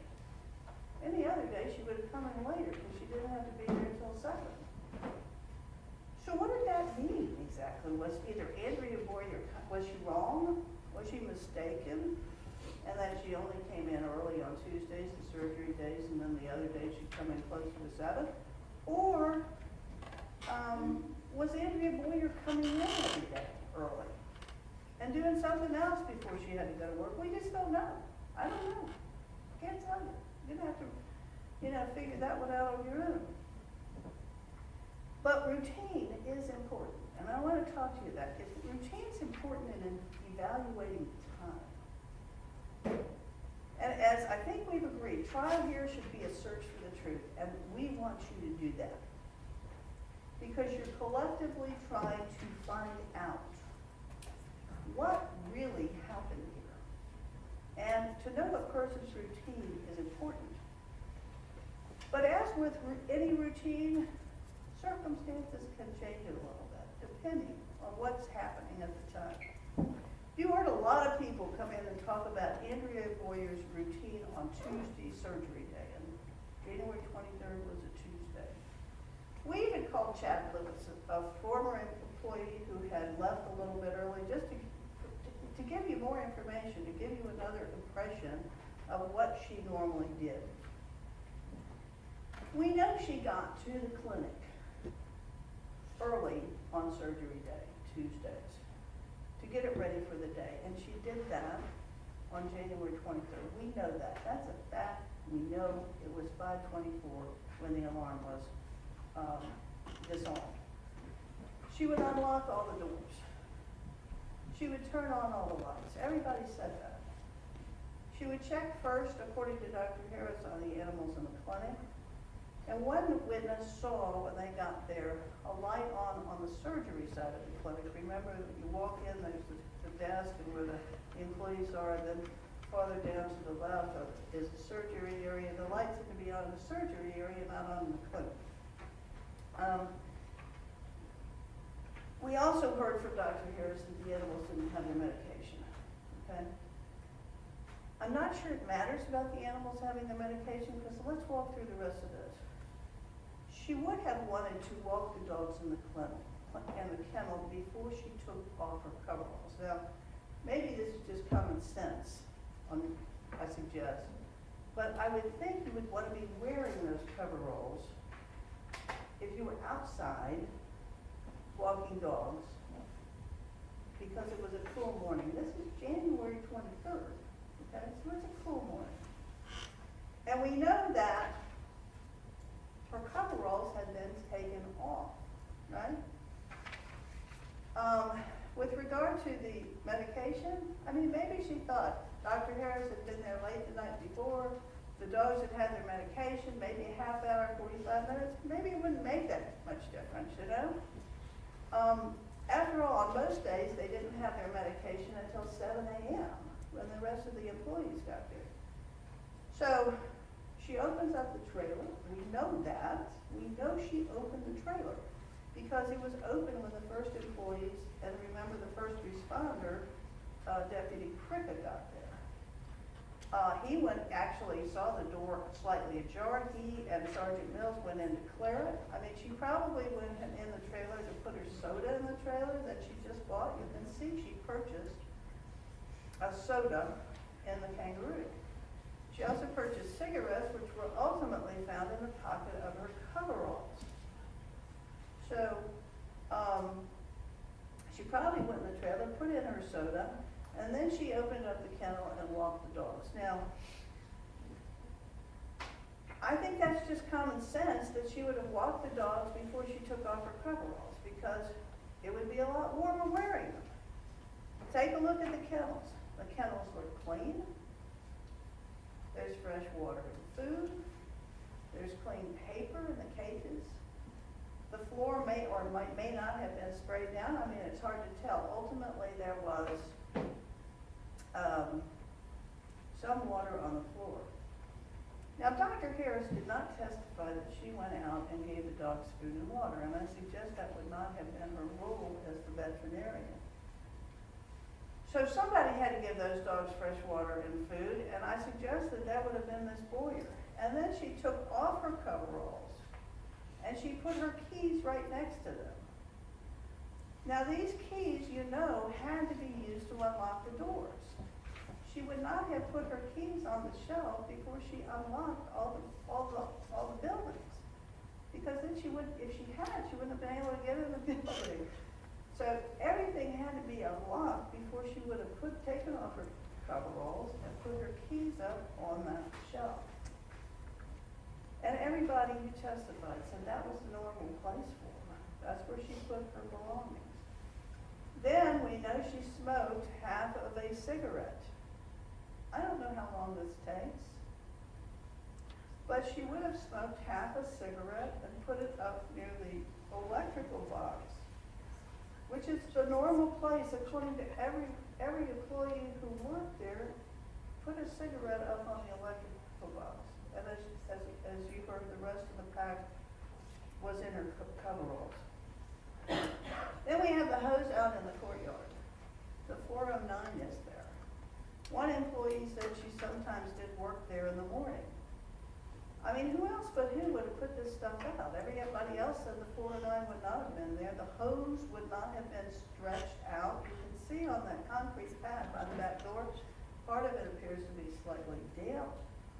I mean, we can see these same things in the photographs. Now, how long does it take to get all this done? I mean, I don't know, 15 minutes, 20 minutes, 25 minutes? I mean, we just don't really know how long this takes. But, and from this point, I am going to agree that we are all speculating. I'm speculating, the state's speculating, the police were speculating, everybody is speculating here. How does she end up dead in a kennel? Did she surprise a burglar when she re-enters the main clinic? Now, the state attorney keeps talking about coins, but everybody who testified said there were bills in the drawer. They left $100 in there. A combination of bills and change. Why the state just wants to forget about the bills, I don't know. Why the police came in and said they didn't even know anything about it, I have no idea. Unless they have blinders on, unless they just don't want to think about this, they just don't want to acknowledge that this was a burglary going on here. That money was being stolen from the clinic. I don't know, it defies logic to think that a police officer and 2 evidence technicians did not know bills were missing when every employee came in and said they were. How is that possible?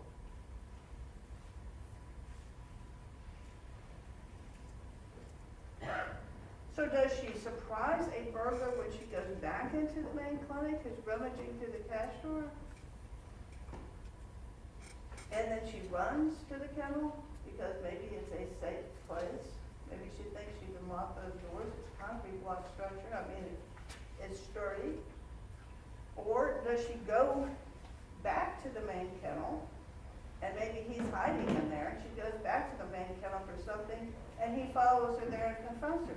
I mean, there's no way to know, but somehow she gets into the kennel. Okay? And there is a horrific fight. I mean, there is just no question about a horrific fight. Now, I know Miss Hazel believes one thing, or she thinks that only Dr. Willie said something about a bruise to the hand, but if you'll recall, Dr. Sherman also was asked by another attorney, you know, would this be consistent with her hand catching a tooth or hitting her face or busting a lip or whatever? And he said, yeah, that bruise could have been from that. So I think both, you know, doctors, both pathologists say that this, you know, was a horrific fight.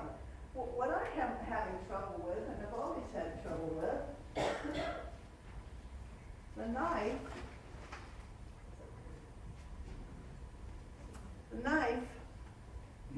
has no handle.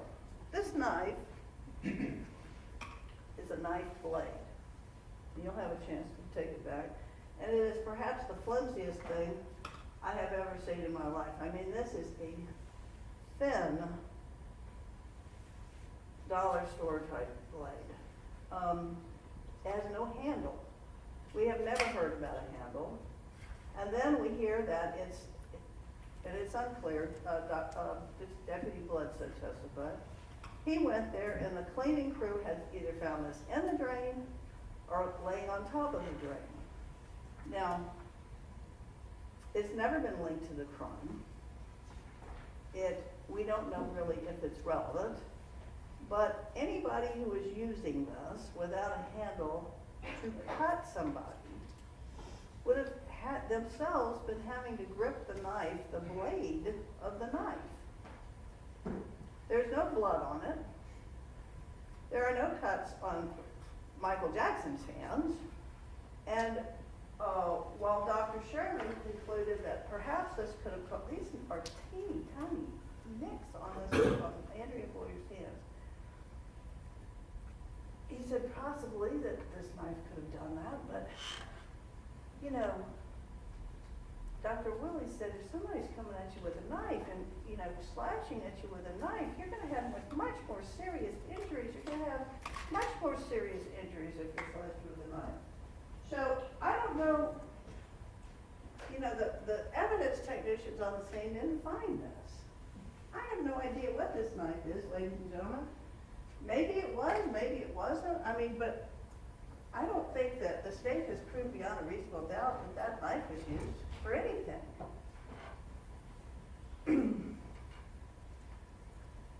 So we've got this horrible, horrific fight in a kennel. It's very close quarters. I mean, you can't really get a sense of it from the pictures, and I tried to cross-examine the witnesses about it.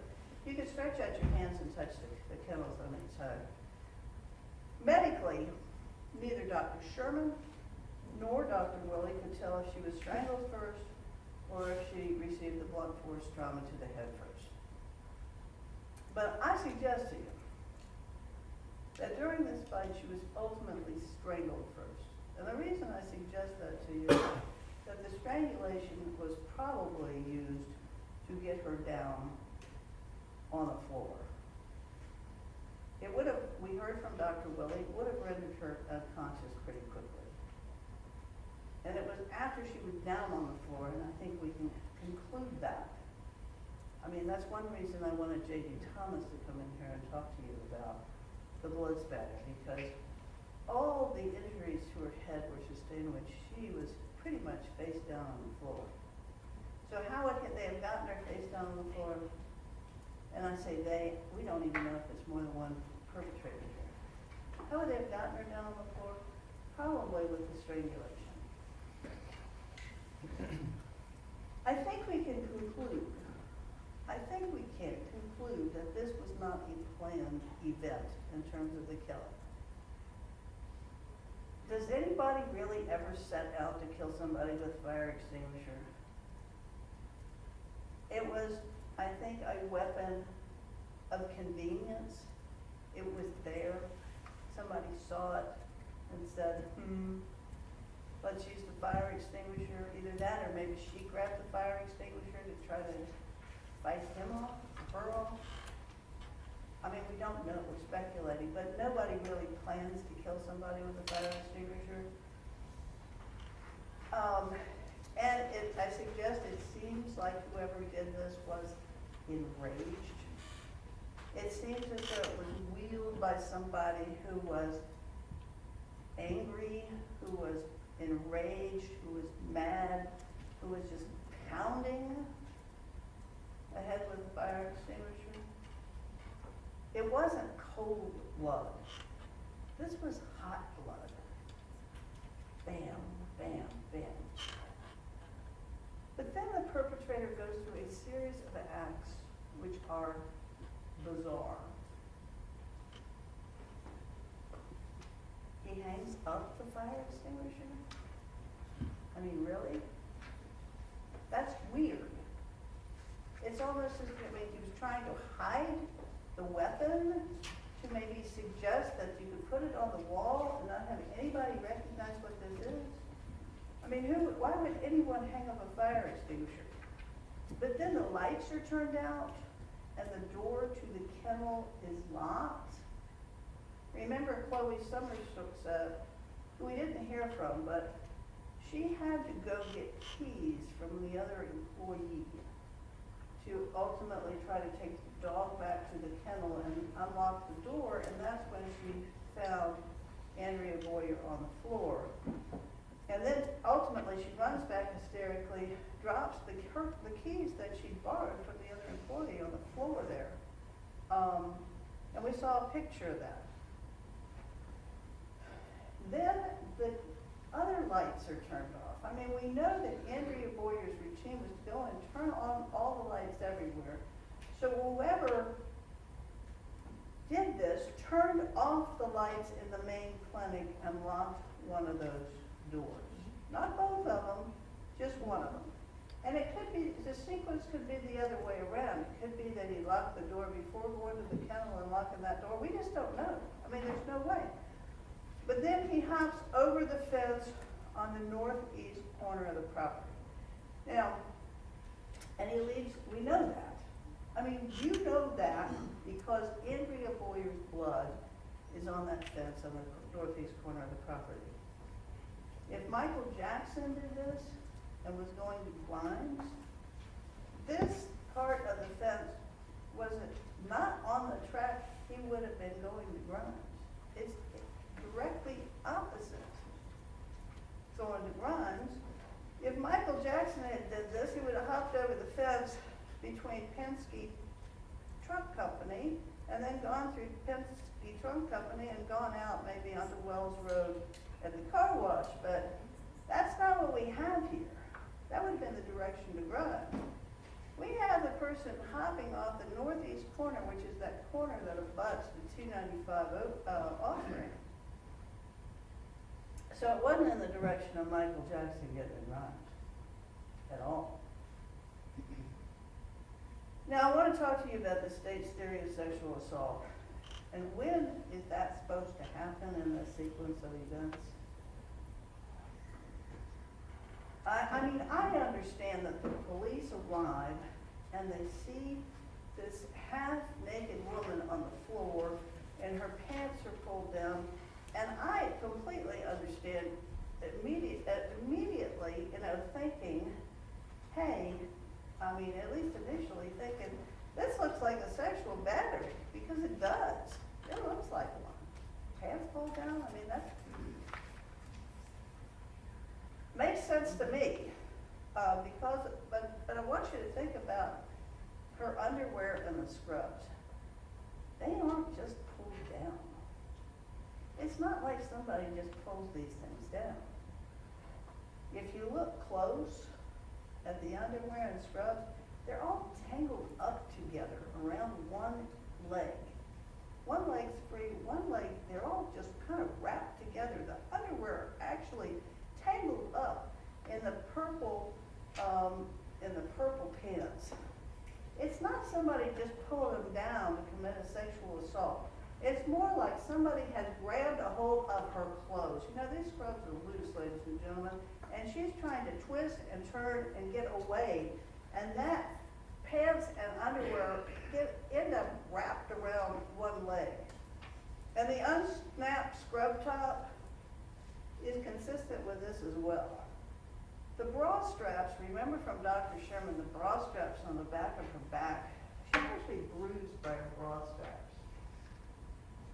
And I think somebody, the prosecutor at that time, gave something about being pushed down to the ground. Is that consistent? He said, well, maybe it could be. But it's almost more consistent with somebody pulling really hard the front of the shirt and the bra from, pulling, and the straps pressing against the back from the pulling of the bra. This was a fight. She was fighting for her life. And the assailant was enraged about something. This was a horrific fight. And what's amazing, given the nature of this horrific fight, there was no trauma to her genitalia at all. None. None. Whatever this was about, it wasn't about sex.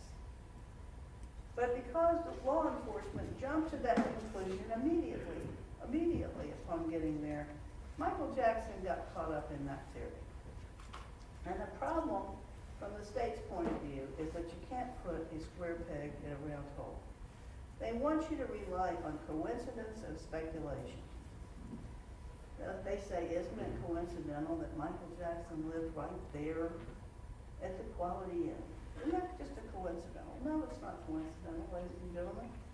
We all interact most often with the people we live near or work with. That's just the way our lives are. People we see most often are the people who are our neighbors or our work colleagues. I mean, oh sure, we may have a friend out on the beach, but how often do we really see that person? Not that often, because it's too far to drive. people's lives intersect where they go all the time. To the grocery, to work, to church, to the neighborhood places. And in this case, it was the kangaroo. And just because the clerk didn't see them together there, doesn't mean that they didn't see each other and know each other, especially on those days when Andrea Boyer went in early, and those times, remember, when Michael Jackson walked either from the in-town suite or the suburban, when he lived west, on the west side, the Blandy Boulevard side of Wells Road, to get to Grimes. And that's kind of why I asked him all those questions. Because, you know, in his interview with the police, they would skip all over the place. And it was confusing because the police, and to give them credit, they didn't know, you know, that he was walking west to east on Grimes instead of east to west. But everything got kind of jumbled up. I mean, you heard, and he told you, when he lived either at the in-town or the suburban, walking west to east on Wells, that's when Mr. Hall would see him, because that was his route to Grimes. And he would have to leave early. Sometimes he would have to leave really early when he lived at the in-town streets in order to walk that distance. I mean, when he first started out in Middleburg, he got dropped off near the mall, he would be walking west to east. When he then moved to the in-town suites, he'd have to walk the whole way and walking west on Wells to the in-town suite. When he moved to the suburban, that was pretty close to the kangaroo, but ultimately, in order to get to Grimes, he had to walk west on Wells Road. And so, during those times, on Tuesdays, on the early day, Michael Jackson would be hitting the kangaroo right between 5 and 5:30 in order to get to Grimes by 6. And so those were the times when he would most often see Andrea Boyer on Tuesdays on surgery days, because she would also be stopping at the kangaroo at the same time.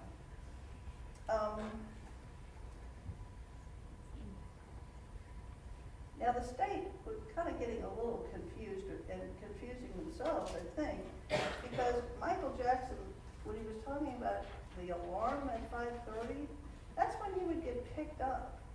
You know, on those days when after he moved to the Quality Inn,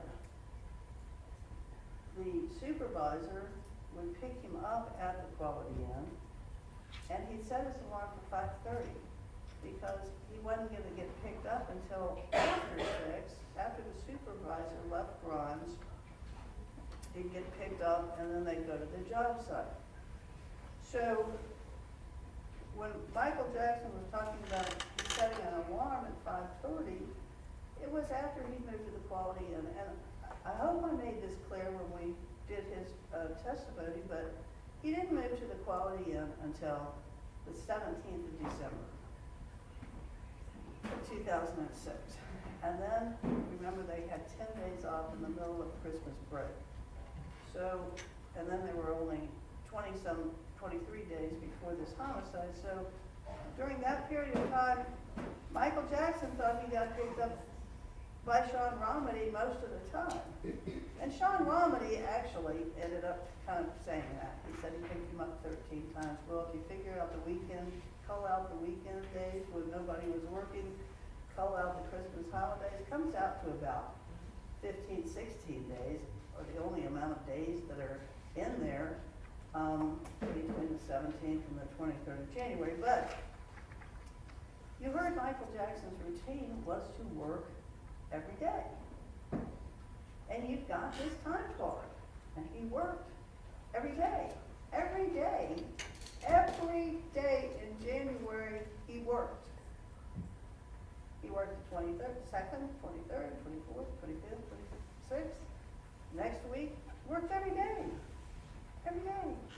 Then he testified he got sick like sometime in early February, out for a week with pneumonia, and then he picked up another job at McGraw. But the interesting thing about McGraw, you know, he was working at McGraw when he got arrested.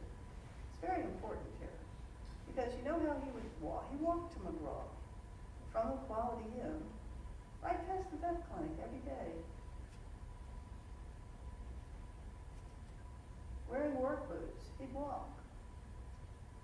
He wasn't trying to hide anything. He wasn't trying to hide himself. And in fact, he heard from the police when they arrested him on the 16th of February. It was evening, it was about 8 o'clock. He'd just gotten home from work from a golf. He had walked back to the Quality Inn, right down Wells Road, right by the vet clinic. What was he wearing? Work boots. Same thing he wore every day to walk. Same thing he had to wear to work. Work boots. Steel-toed work boots. May not be the most comfortable, but that was what Michael Jackson wore. Okay? There was never a time, you heard from Mr. Hall, you heard from John Romedy for what he was worth. There was never a time when any of them saw blood, cuts, scrapes, bruises, anything out of the ordinary. I mean, sure, he was dirty, but there's a difference between dirt and blood. There is not one shred of evidence, likewise, not one shred of evidence that Michael Jackson needed money. He didn't need to commit a burglary. He was working. Not one shred of evidence in his motel room that links him to this crime. He didn't know the police were coming on the 16th of February. There's no shoes. There's no blood. There's no clothes with blood. There's nothing linking Michael Jackson to this crime. Now the flyers. State attorney talked about the flyers. They're a red herring, ladies and gentlemen. I had to actually impeach Detective Kachalovich with his own police report, which said that the flyers didn't happen until January 30th, when they set up a roadblock to stop people to hand out flyers at 5 o'clock in the morning. There were no flyers. You didn't see any evidence of any flyers handed out the next day. How are they going to get flyers together by the next day?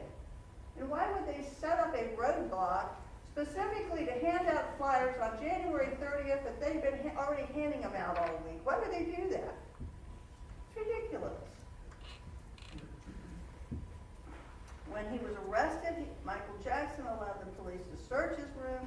He agreed to be interviewed. Now the police stacked the deck. Ms. Freeman, could I interrupt you? Yes. Is this, I wanted to give the jury a short break. Is this a convenient time for you to close? That would be fine. They've been going at it 2 hours. All right, members of the jury, I'm going to take a 15-minute recess.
I'm not, I'm sorry.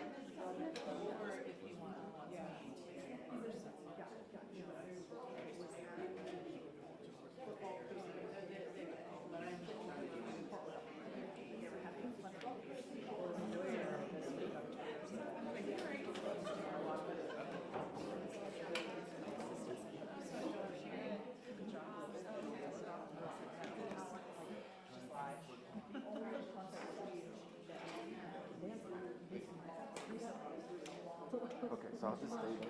It's free party.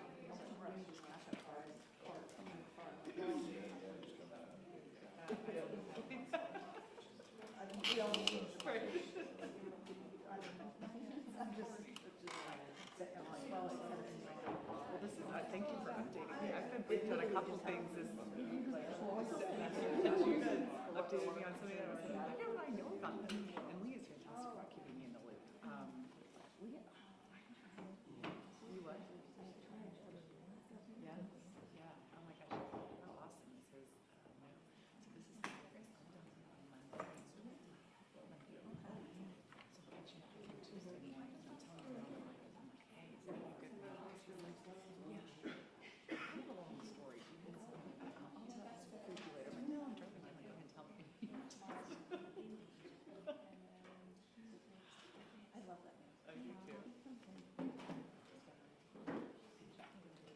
So you were part of what they were accusing the, were you part of that? No. Oh, I thought you were. Okay. But you were Maria and not papers, right? Yes. So they made all these accusations that the police like, I don't know. I'm the one that wrote this one. but did you see that everything in like Mark has nothing to do with the case gets completely like has in his own words. They go to and you saw his email. Do you know about mommy? Yeah, no. So I saw So Sean to all these people know that Lee are taking this and they'll accuse him. So no one was brought and he's like more something. He talks about moving to withdraw. I guess and me he's good friends with me. I'm sorry, shit. What are you doing? This is so wrong. So Copy's telling me I know you lost the first I have utmost respect for him. His perception is sweet. But so I'm living with the and he goes, I have a degree in biology, minor in chemistry. This is like the laboratory that I have on my website, DNA profile, these things. It came out again, accusations of law enforcement corruption. And so Lee responds, his response is great. And it's like, I hope this, that you got that he needs whatever perception is with that and trust that Lee responds. It basically says, despite your degrees in biology and chemistry, obviously, like DNA works, you're accusing law enforcement officers. All rise.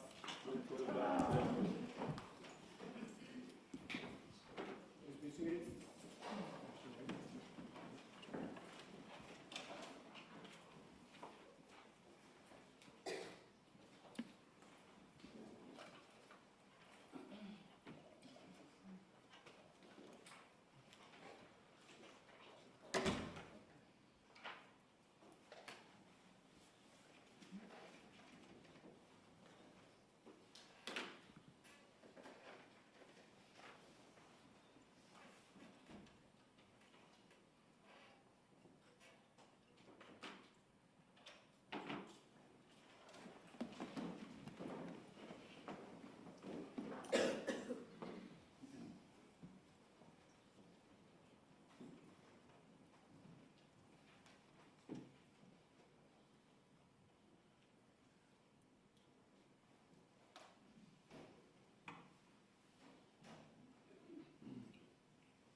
Jury, please be seated.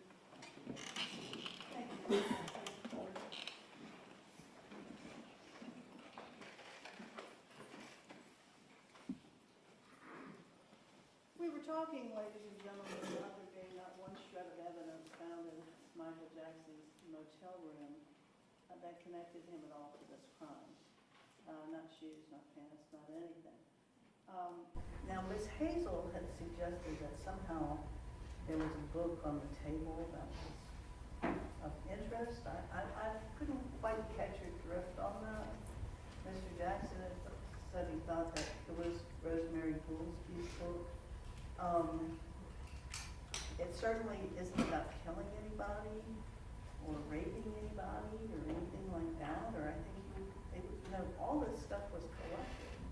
They could have brought in anything they wanted that they took out of Michael Jackson's hotel room to show it to you. The state has that ability to do that. They still have all this stuff. They didn't bring this in.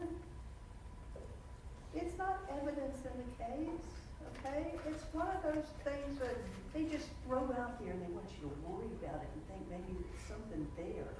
You know, they just want you to speculate, well, what kind of book is this? Is this some kind of sinister thing? Is this about something, you know? They had the ability to bring it in, introduce it, show it to you if it had anything to do with this. It doesn't, okay? It's another one of those red herrings. Let's talk about this interview. This is the photograph that they showed Michael Jackson. And I told you in opening statement that Andrea Boyer's face was about the size of the fingernail on my little finger. And isn't it? Isn't it? In fact, I couldn't help but notice when they handed this photograph to Shad Boyer when he was testifying, to say, is this a picture of your wife? That Shad Boyer had given the police. He had to look at it like that.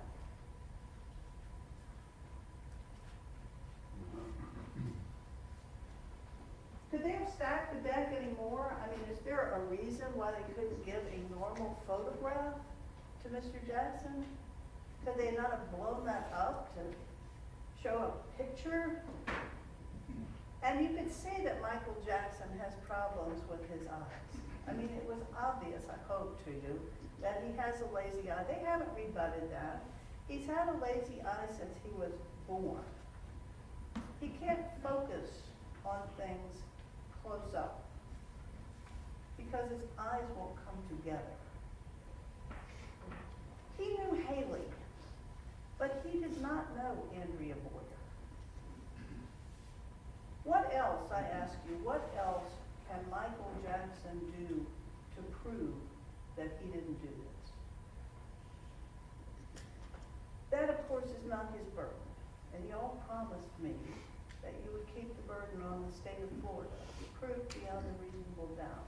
But seriously, what more can he possibly do? What more will it possibly take? The cross-examination of Michael Jackson by Mr. Skinner was brutal. He suggested that Andrea Boyer would not have sex with Michael Jackson because he's what? Just a manual laborer?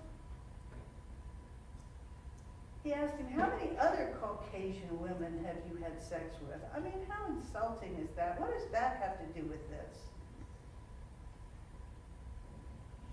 You know, insults and bullying have no place here. She stood up and said that Michael Jackson had told you he didn't know she was married. He said, at first I didn't know she was married. I did learn that later on. You can't twist the truth here, ladies and gentlemen. That isn't beneficial to you, and that isn't beneficial to justice.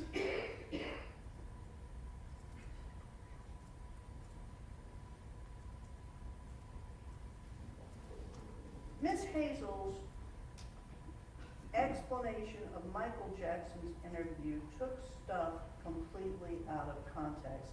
And if you have a question about that interview, I urge you during your deliberations to go back and watch it.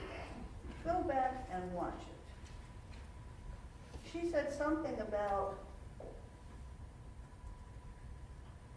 how he responded, that it was about power and control. Michael Jackson, that was the detective's words. Michael Jackson told the detective, I don't know what you're talking about.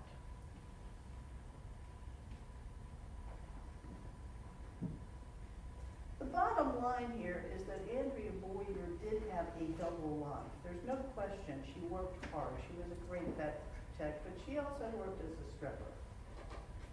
Solid Gold's a nude club. It's not just a bikini club, okay? She'd seen it all. She'd seen black and white. She'd seen clean and dirty. She'd seen laborers and lawyers.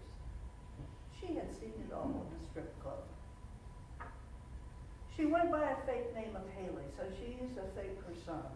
She used codeine, she used morphine, she used marijuana that we're sure of. We're sure of that. She would sometimes come home with marijuana. She said to her husband that she'd gotten from a friend who apparently knew all about this. And let's look for a minute at the husband's behavior. I mean, while we're critiquing stuff, let's look at Chad Boyer. First, he fudged the time. You know, he said in here during his testimony that she left between 4:30 and 4:45. But she told the original detectives on the scene that she left between 4 and 4:30. That's fudging. Why is he fudging the time? Why is he doing that? Then he fudged what she was wearing. He came in today and said, oh, she was wearing those camouflage coveralls. Well, he told the original detectives who came and talked to him, I don't know what she was wearing. I assume she was wearing her scrubs.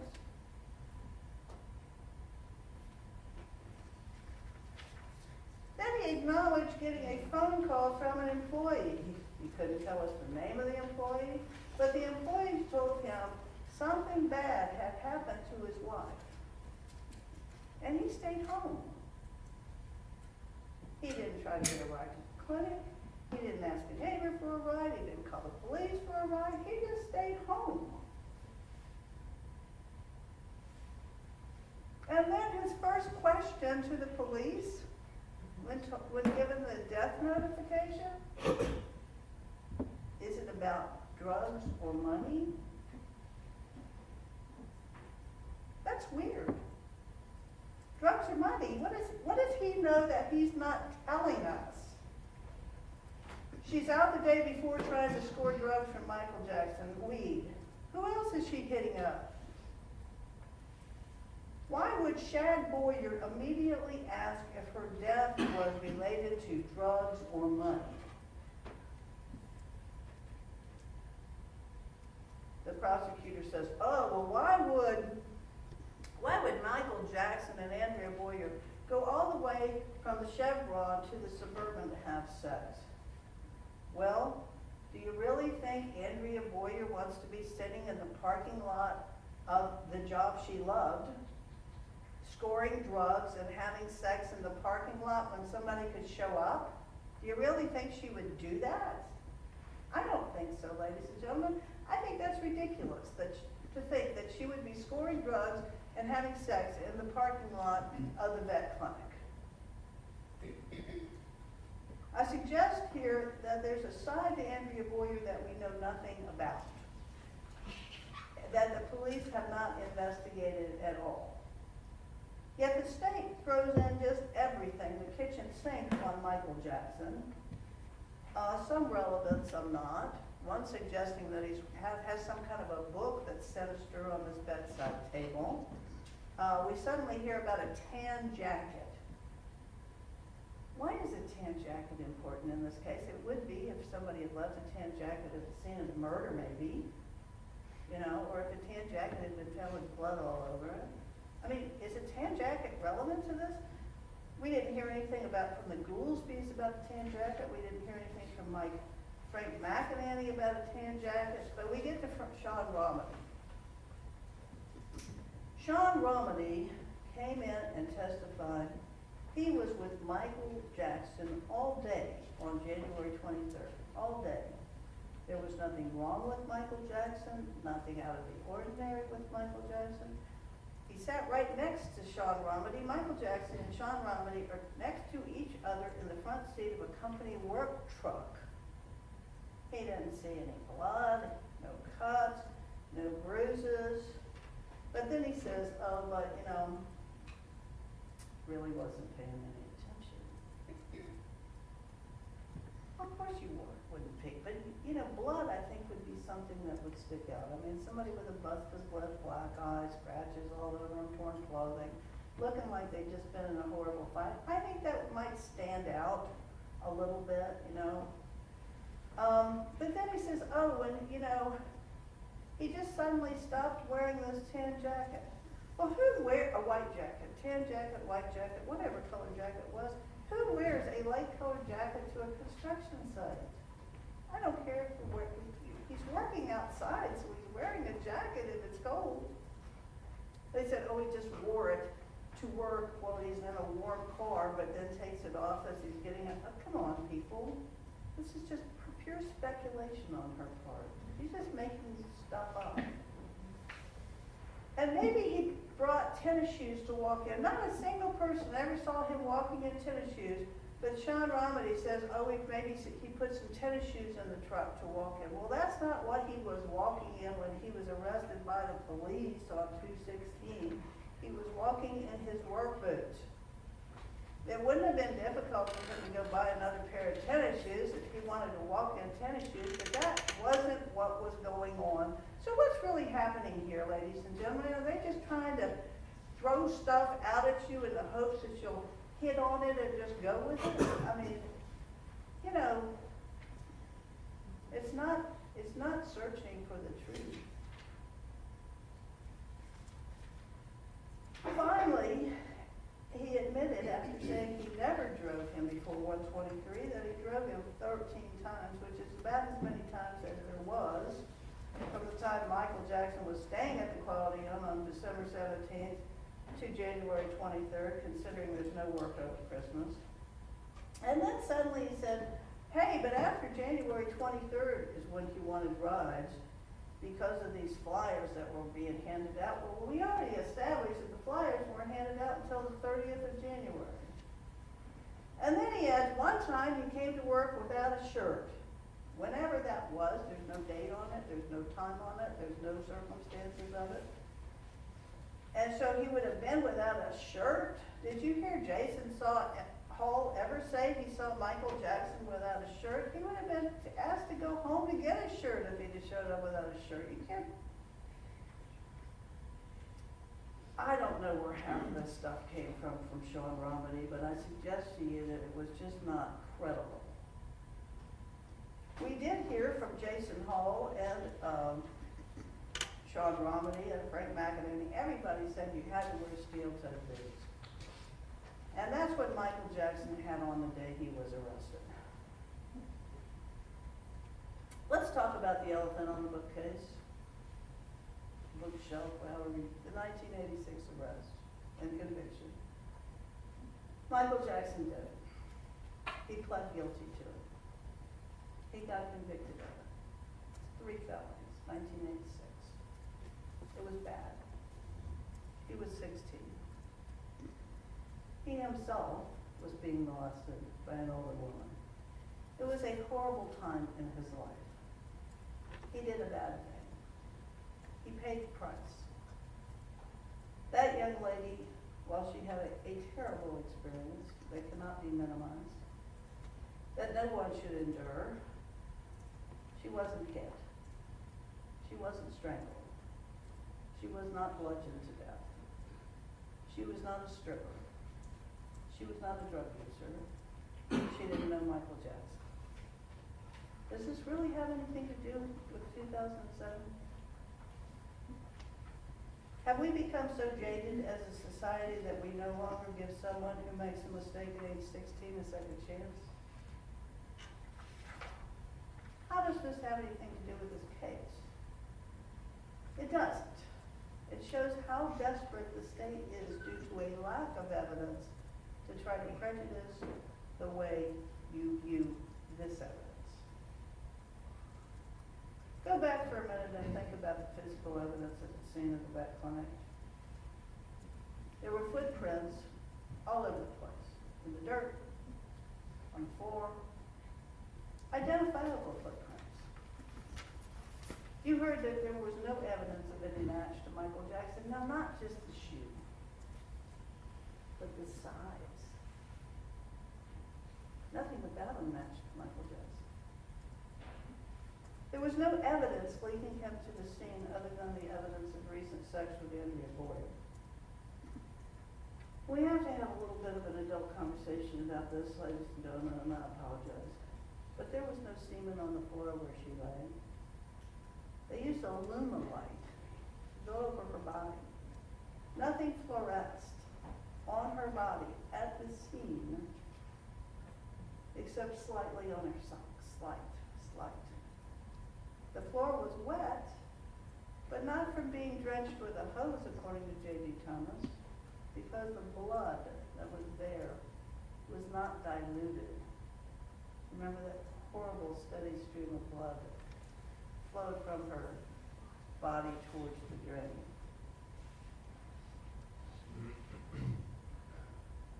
Was the wetness left over from her hosing out the kennel because the floor was uneven and puddling in certain areas, holding water, because she washed the floor earlier? No way to tell.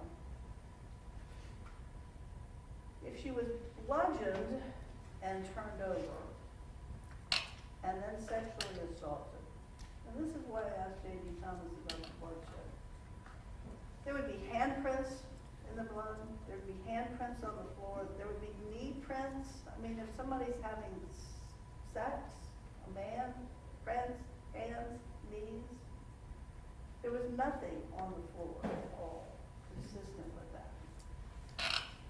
There was nothing consistent with a sexual assault. The amount of secretions were dealing, keeps talking about pooling secretions. If you, and I hate to do this to you, but you're gonna have to look closely. I mean, the secretions are minimal. There are secretions there, they're minimal. There is no large deposit of semen. There is nothing that suggests sexual assault on that concrete floor based upon your common sense.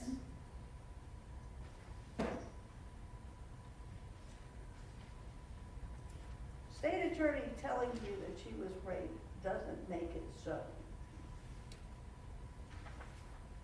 If he bludgeoned her and then flipped her over and then sexually assaulted her, he would be down in that bleeding blood, and it would be all over his hands, all over his clothes.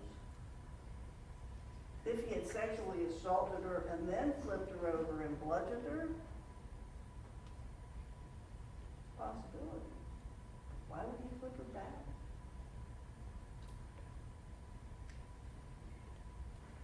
The evidence, especially the clothing that was taken off Andrea Boyer's body, was not properly packaged to preserve it for future testing. This was done, if you remember, by CSI McGuire, who was 1 month into the job at the time she was asked to do this. She couldn't recall if the pants and underwear, if she got them at the autopsy, she took them from the scene. Now we know from Dr. Sherman that it happened at the scene. But then Ms. McGuire did not know what happened to this clothing between the 23rd and the 29th. She thought she just threw them in a paper bag away. And we know that biological material degrades. We heard it from Maria Lamb, the FDLE expert.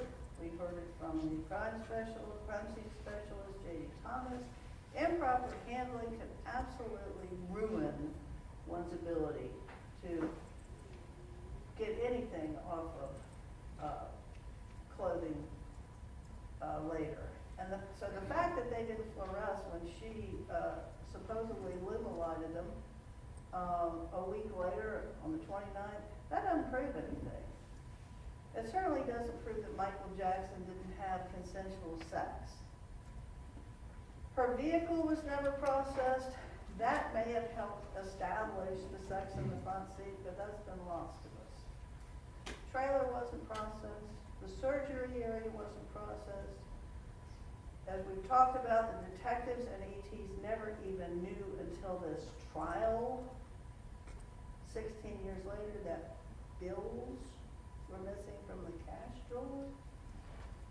Nobody ever checked the back door of the kennel, and that was kind of important because if the back door was locked and Chloe Somerset needed a key to open the front door, then somebody with a key had to knock one of those doors. That kind of narrows it down to an employee because you have to lock the door from the outside with a key. And Andrea Boyer's keys were inside the kennel right next to her coveralls. We talked about the knife, and while we're on this, I would point out that this knife was never shown to Dr. Sherman before he testified, and he was never asked to compare it to the cuts on her hands, but the cuts on her hands are like minimal cuts. I mean, Dr. Willie said, hey, you can get cuts like this from anything. I mean, just from day-to-day activities. So what's happened in this case is the police put all their eggs in one basket. They jumped to the conclusion that whoever killed Andrea Boyer had sex with her. That's the conclusion they jumped to, just looking at the scene. It's not a conclusion based on science. It's not even necessarily a conclusion based on common sense. It's a conclusion that's based upon first impression. And as we all learned when we were kids, you can't judge a book by its cover. First impressions aren't always right. Neither pathologist said that she had sexual trauma to her genitalia. There is no evidence of that. Dr. Willie said he would expect sexual trauma if Andrea Boyer had been forcibly and non-consensually raped. Now, the state called a child and adolescent nurse practitioner who said in her experience, a lot of folks don't show trauma. Now, she'd only seen one homicide. And she gave us an example of a study of 13 girls who were pregnant who did not show trauma. Who said they were raped? What does that have to do with anything?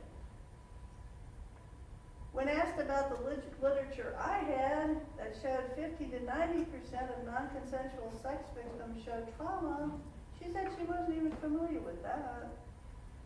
She's not familiar with the literature when this is what she does. And all she deals with are children and adolescents. She's never been a forensic pathologist. But I also point to you to Dr. Sherman's testimony. He said he couldn't tell either. It wasn't just Dr. Willie. Dr. Sherman said, I can't tell if this is a sexual assault or not. And that's the truth of it, ladies and gentlemen. That's the truth. Okay? But the police don't care. They didn't care then. In looking at this, I just want you to consider one thing. In looking at the violent nature of this attack, it's hard to imagine that the sexual assault would not have been equally violent. And if it was, I mean, if that's what happened, there would have been trauma. There's no trauma. But once Michael Jackson's DNA match came back, that was it for them. A total of 3 weeks of investigation. Detective Kachalovich, he wrote all his reports after Michael Jackson was arrested. He destroyed his notes. He didn't put stuff in his notes that were in the notes of the other detectives. that were perhaps questioning who did this.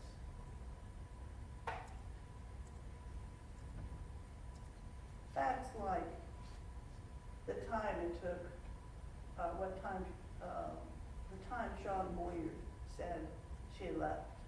Facts like the facts that he said he didn't know what she was wearing. Those weren't in Detective Kachalovich's report because it didn't suit his theory of the case.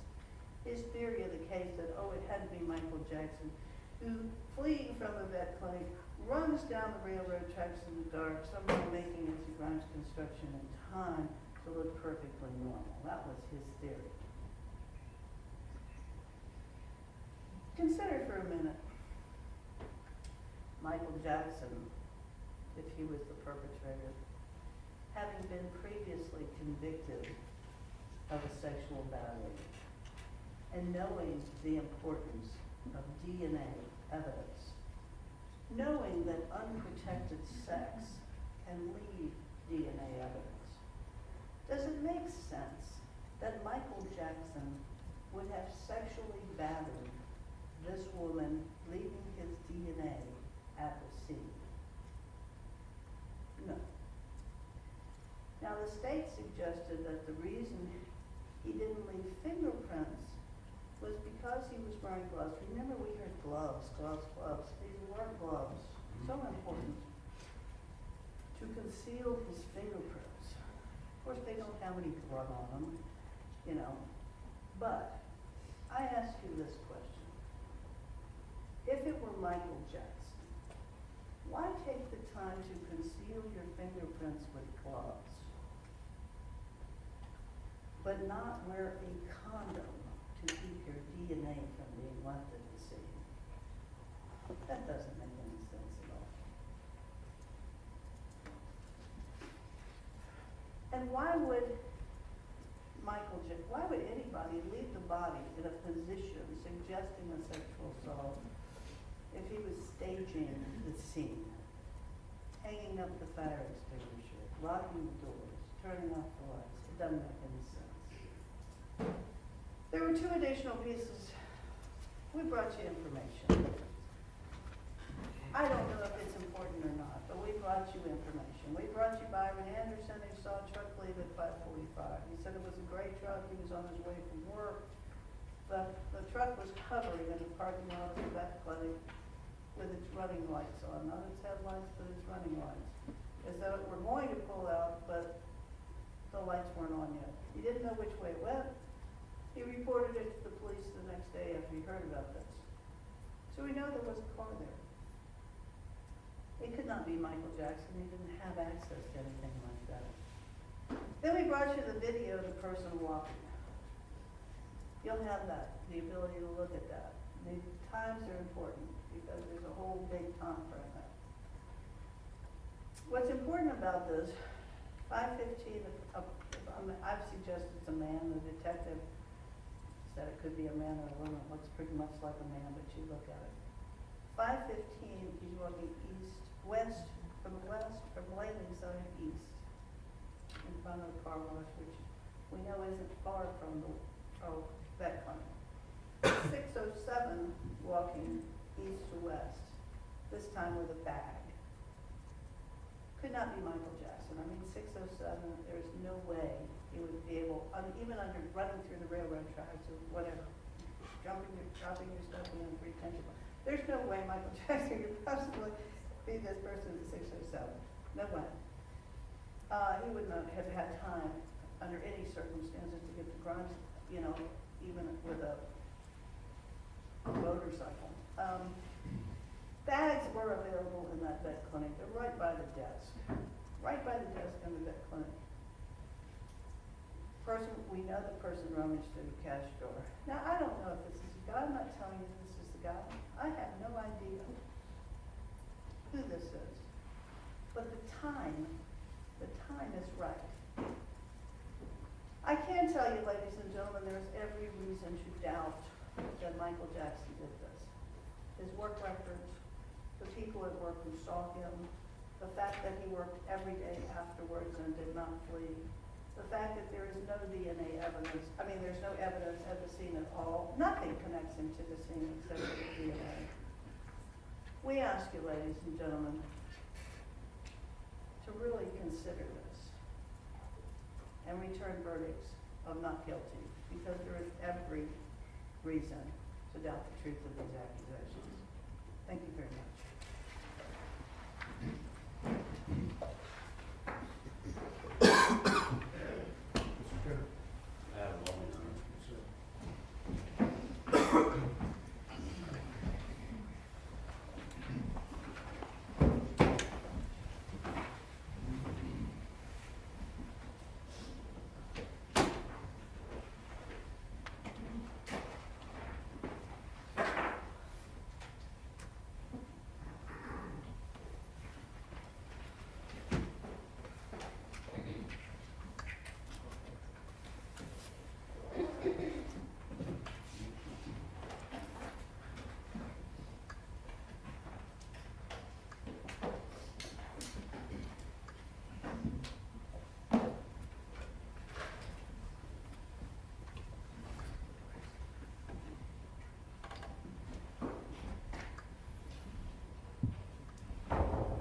May it please this honorable court. Yes, sir. Counsel.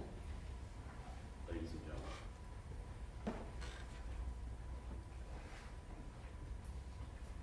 Facts are stubborn things.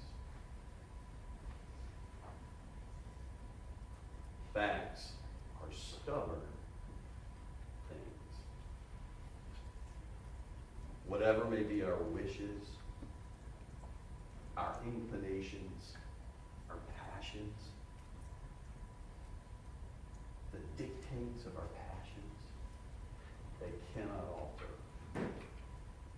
They cannot alter facts. They cannot alter evidence. In 1770, the second president of the United States said those words. He stood before a jury just like you in one of the most famous trials in pre-American history. And he said those exact words. And those words are so profound because facts are stubborn things. You can't argue with them. You can't wish that they change. You can't hope that they change. They're like that old stump that's in the yard that just doesn't move. Every time you take that mower by it, you gotta go around it.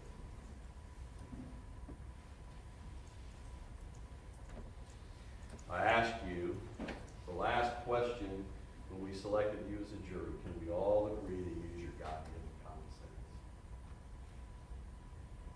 Now's the time to use it. There's one fact that's so stubborn, it convicts him alone. One fact.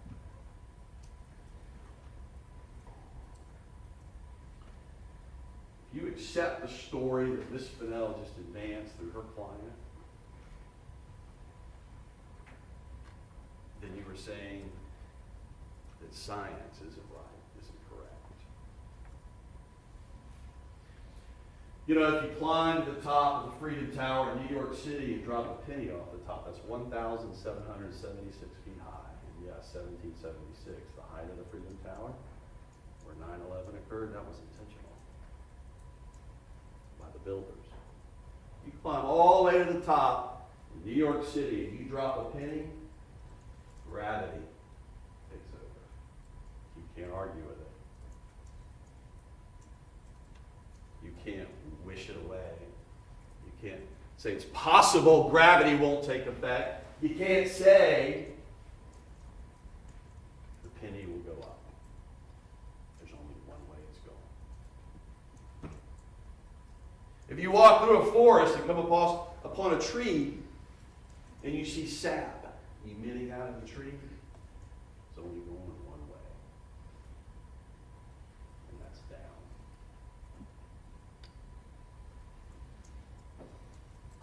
If you spill your coffee like I did this morning in your car, you're only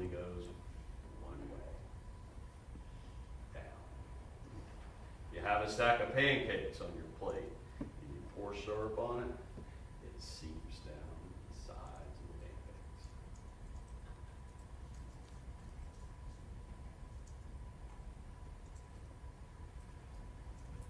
pancakes. If they had sex in that Suburban Lodge parking lot, and she took that piece of clothing off, completely got naked and had full consensual sex as he tried to sell to you, she would have to put that back on. Go to the store. We see her wearing it in the store. Get out of the truck. Walk in. Get her cigarettes. Get her drink. Come back to the counter. Pay for it. Get back up in the truck. Sit down. Squat. Drive a quarter mile up the road to the vet clinic. Turn left. Pull up to the gate. Get out of the truck. Step down. Walk to the gate. Unlock the gate. Bend down to lock the gate. Unlock the gate. Stand back up. Get back in the truck. Sit back down. Drive through the gate. Park. Get out of the truck. Walk back to the gate. Lock the gate. And then go into the vet clinic and do all the things that she did before she was attacked. And here's the fact that convicts them alone. Miss Fennell ignored it. She ignored it. And John Adams also said this: just because facts are ignored doesn't mean they cease to exist. And here's the fact that she ignored.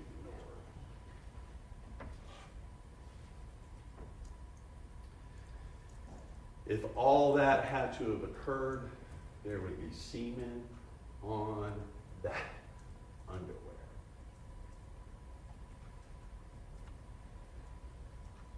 Gravity would take over. The park ranger witness, Carrie McGuire, I think she's Carrie Knowles now, she testified, yeah, I was working under the direction of the lieutenant, the man in charge, over the evidence. And we took out an ALS, an alternative light source.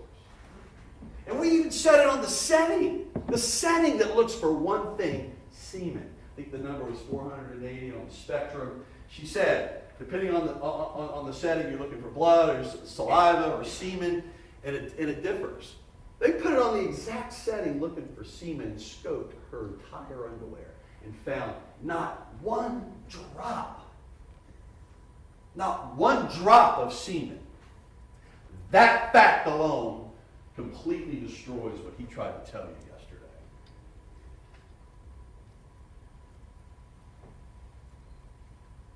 Nothing flows up. Semen flows down. Gravity cannot be argued with. It can happen no other way. That DNA is the most powerful evidence in this case. And the reason that he took the stand and tried to explain it away is because facts are stubborn things. DNA does not have a conscience. It doesn't have bias. It doesn't have feelings. I mean, it is what it is.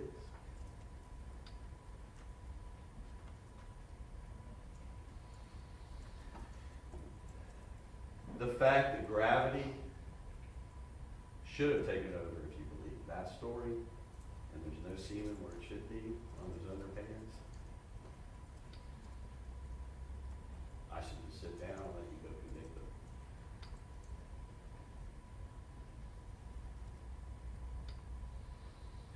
Now he tried to clean it up. He got that hose or however he got water in there, he sprayed her down. As Detective Monson said, she's wet. When the girls find her and the police get there and the homicide team arrives, she's so wet still. He tried desperately to clean her up. And he said she was wet on her stomach. What was he trying to clean up? That pooling semen that just couldn't.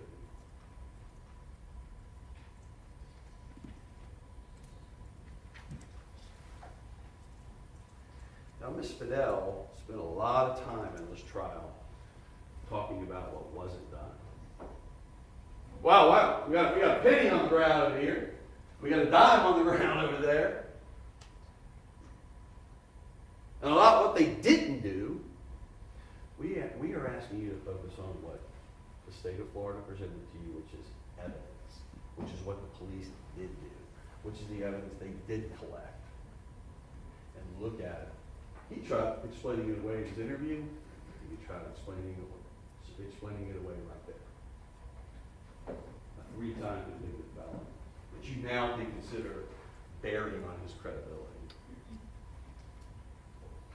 That story, and the reason you heard from Miss H.E. is because it blows away the consensual sex story that he told. It overcomes it. He pulled a knife on her and snuck in her room and held her down and tried to smother her.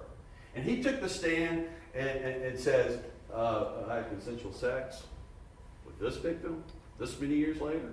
You bet we're going to bring her in here and say to you, that's not what he did to me. I don't care how young he was. That's a fact. And that's a stubborn thing. And it shows you this encounter was nowhere anything like he tried to describe to you. Miss Fidel says, well, we got a lack of bloody clothes. There's no bloody clothes. But then she puts an expert on to say, well, the spatter's all really low down here at the bottom of the kennel. At the base, it'd probably only be on the person's shoes. And guess who's missing shoes? He is. Those tennis shoes are gone. You heard Detective Chavez sent it off to the FBI, came back as like appears to be a Nike shoe. In his hotel room, he's got 6, 7 pairs of shoes. You saw the picture. And this gentleman right here has no tennis shoes in that hotel room. They're gone. They're gone. Sean Romney has no reason to make up that he had tennis shoes, and then around the time of the murder, they are gone. There's no reason for him to make that up. That alone brings great suspicion to the suspect that the police developed and confirmed the DNA. The missing shirt. Around the time, late January, Sean Romney came in with a jacket on and no shirt on underneath. Oh, well, the other boss would have sent him home. Well, Romney's the one out working in the field with him. They're trying to force doubt on you and make you speculate and imagine doubt. And the court will read you the law in Florida. A reasonable doubt is not a mere speculative or imaginary doubt. That will come out of his honor's mouth. And I think he just read it. And then they bring up, well, this jacket. Why would Sean Romney make up about the jacket? Why? They say, well, it's white. Who wears that to a construction site? We're not alleging that. We don't have to prove he wore it to a construction site. We proved that Sean Romney took the stand and said he had it around the time of the murder. It's gone. Maybe a couple drops of blood that he noticed he had. Well, they get rid of that.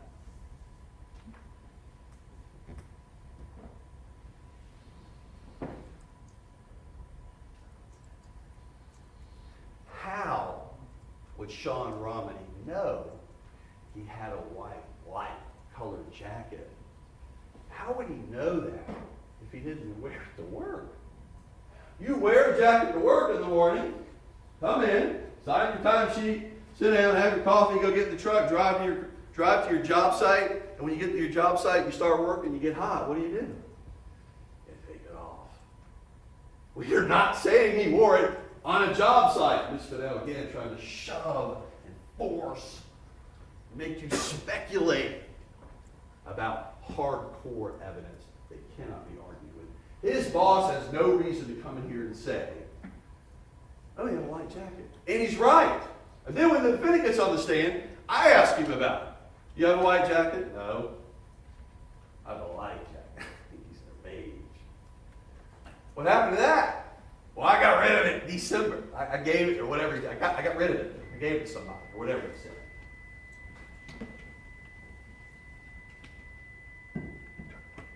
He is distancing himself every piece of evidence that incriminates him and makes him culpable for what he did to that young lady. Facts are stubborn things. Ms. Fidel says, well, what's the big deal about the gloves? Look at him. You know, it's like pulling teeth to get it out of him. Do you wear gloves in construction work? Well, not really. I don't. For some things, but if you're mixing concrete, no. But if you, come on, listen. And it's not the gloves that we're alleging. We're not saying there's blood on those gloves. The fact is, they look new. And this is 24 days later. Why does he not have tennis shoes? Not have the white jacket? His own boss says he showed up without a shirt on around the time of the murder. And now he has gloves that look new. Is it so shocking to think someone who would do something like this would think, oh God, it's a red dot on my old pair of gloves, let me get rid of those and go get a new pair? Common sense. Common sense. I prayed and begged me at the end of jury selection that we all agree to use your God-given common sense. Counsel says, well, there's no evidence that ties him to the scene. Well, his DNA does. His semen does. Okay. And the fact that there's no droplet, not one cell. Not one cell. And oh, by the way, not an inch of semen on the underwear. So that means some other stranger came in, does what he does to her, and Maria Lamb takes a stand and says, no, that is not true. There's no mixture. It was only her DNA and only his DNA right there. That alone convicts him. Because if this is a third random party came in and did this and she thwarted a burglary or somebody's breaking in, and that happened, that violently, there'd be one shred of DNA from a third party. And in this case, when there's millions of cells in a sample like that with pooling semen, there's not one of any other human being on earth. Not one. That alone convicts him. The fact that Maria Lamb in her 13 years of FDLE experience came in and said, I fully tested and have 2 samples that match this defendant with no one else is a fact. And it's a fact that it's so stubborn, they're trying to argue their way around it. He's trying to testify on that witness stand around it. And he's trying to dodge it in his interview with the police. It's immovable.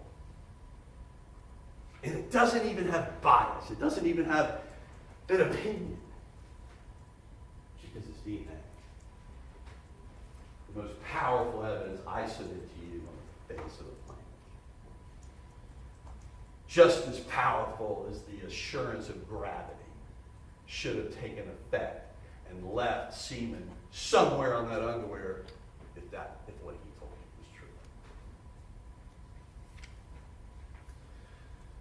true. Then Miss Fennell says, well, there's no fingerprints at the time of the scene.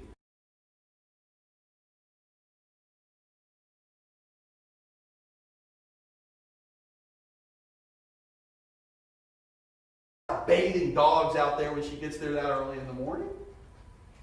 It's wet. He does his deed. He walks out there and goes, ooh, got a little bit on the hands.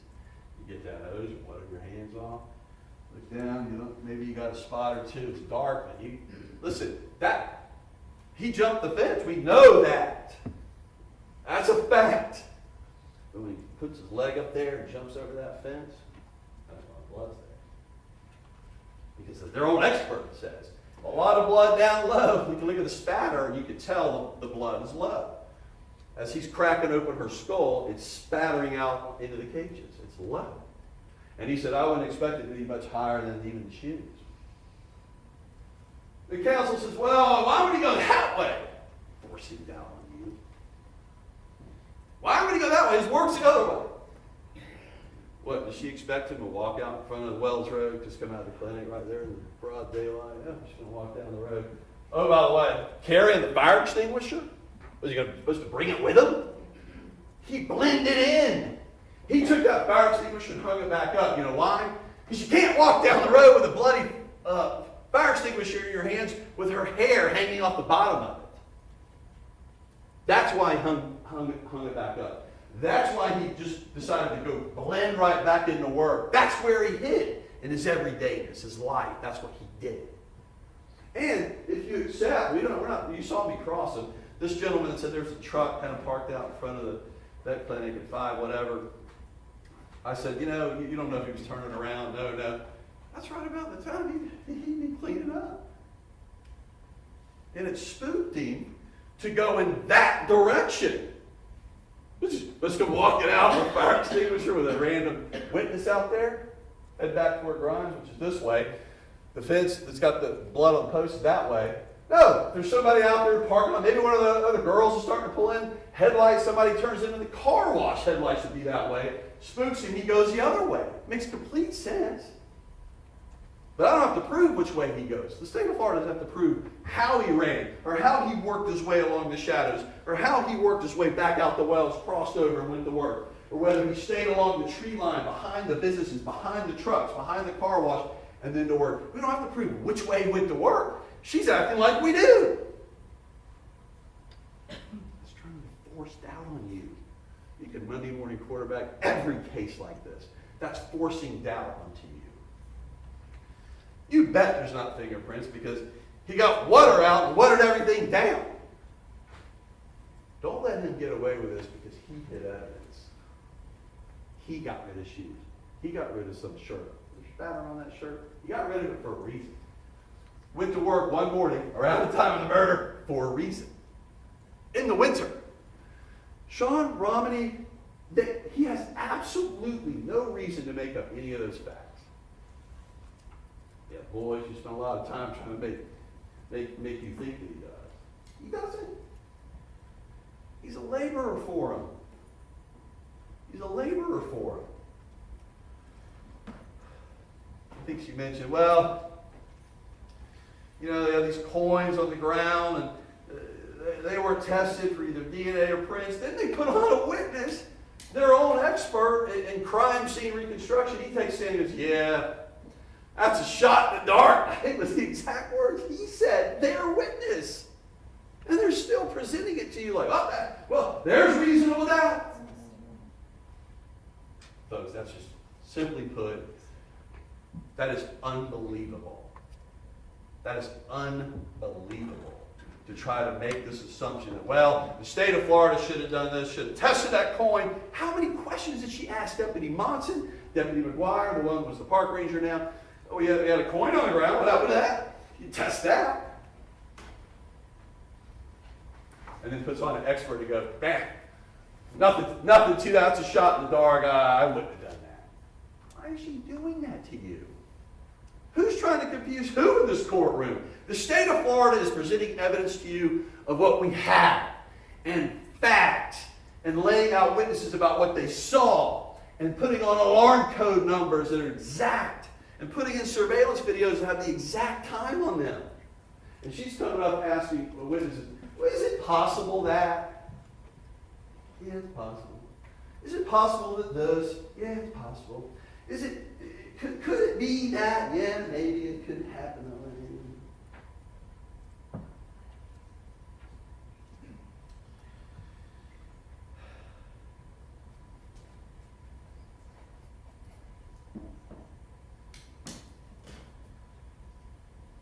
I think there was a lot of talk from medical folks about, her fingernails. Well, what about those? Look at them. You're going to have all the photographs. Folks, listen, you can go back there and look at every bit of this stuff. Okay? You can take whatever time that you need. Okay? I submit to you, the only thing you need is the DNA. I mean, you can go out there for 10 minutes, come right back out, and go back there for 10 hours. You can go back there and do whatever you want. It's completely the people of the state of Florida's business. But when you start throwing out things like, well, shouldn't this have been tested or that have been tested, look at her fingernails. We apologize greatly. That means you got to go back and look at those horrific autopsy photos. Look at them. She didn't have the long scraping nails that's got DNA underneath them. She did it. This young lady worked with dogs. She's not walking in there with manicured nails that are linked. This girl worked her tail off in that clinic and worked with those dogs and came in and did very difficult work. Serving people, serving her boss, serving pet owners. And she's got real thin, nubby nails. And they're in here going, well, why didn't you test that? Come on, folks. Well, they remember the whole thing. Well, they also didn't process the victim's truck. What? There's not a shred of evidence that has anything to do with this case that particular morning that had anything to do with that truck whatsoever. They even asked the husband, Shad Boyer, hey, I asked you, in this trial, anything, when you got the truck back, any problems with it? No, her purse was there, everything's normal, nothing's disheveled in there. Nothing. But Ms. Fennell spent a lot of time in this trial talking about, why wasn't that done? Again, trying to shove down your throat. Speculative doubt. And His Honor will explain to you that is not the standard. That is not the standard. Then she talks about, well, there's no cuts or scratches on the defendant. None whatsoever, she says. He's working in construction, we've covered that. Look, that's not going to stick out to a Sean Ryan, okay? Whether he has nicks and cuts. But those. When she's taking off her jacket and putting it in that kennel, what is so shocking about thinking he came up behind her with the knife? The fight was on. That lady fought. H.E., prior victim, she didn't fight. This lady fought. He takes her down. He has control over her. He's using this knife and trying to subdue her. It breaks. It works its way. Falls into the drain. He's got to find something. What's hanging on the wall right there? Fire extinguisher. He clearly was using force with all the bruising on her. But that has nothing to do with, oh, she's dead. We can't call her.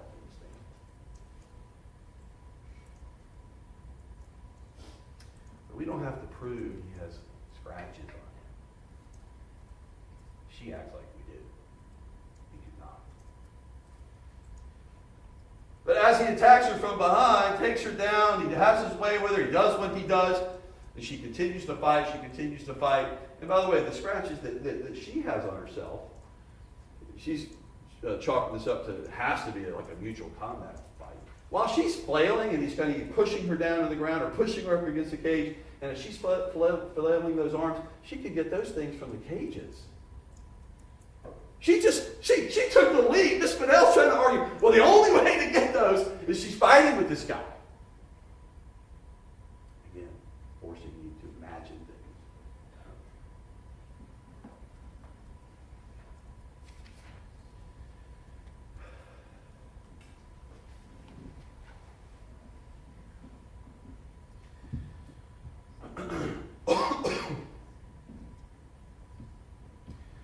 Now, she spent a lot of time arguing to you that the only thing linking the defendant to the scene is his semen.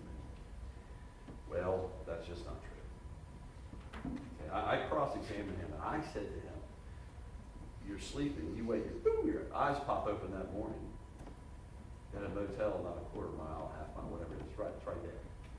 Right there.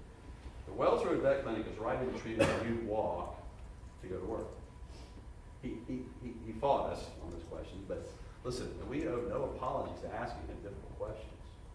Okay? I better, as a prosecutor working for the state of Florida, I better ask him tough questions.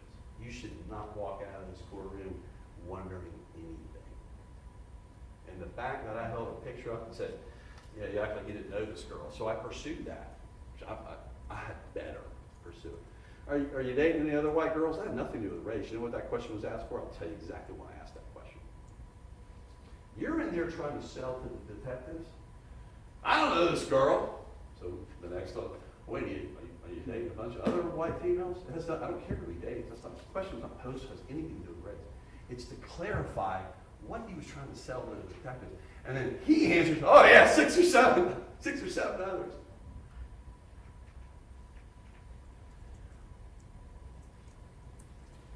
for our attempt to try to bring you truth. Well, wait, if you're only dating, had he said, well, that's the only one that I was kind of meeting up with and having sex with, okay, that further shows you, and you just forget that you're having sex with this one white woman, and the police show you a picture of a white female, and you just it didn't dawn on you. Well, that's where I was going with it, but then he blurts out, well, no, I've been having sex with 6 or 7 white women.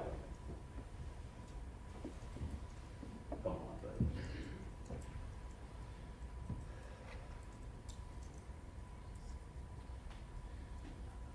Those denials in that interview, those denials are what link him to the scene. Ms. Fennell says, the only thing linking him to the scene is the semen. No.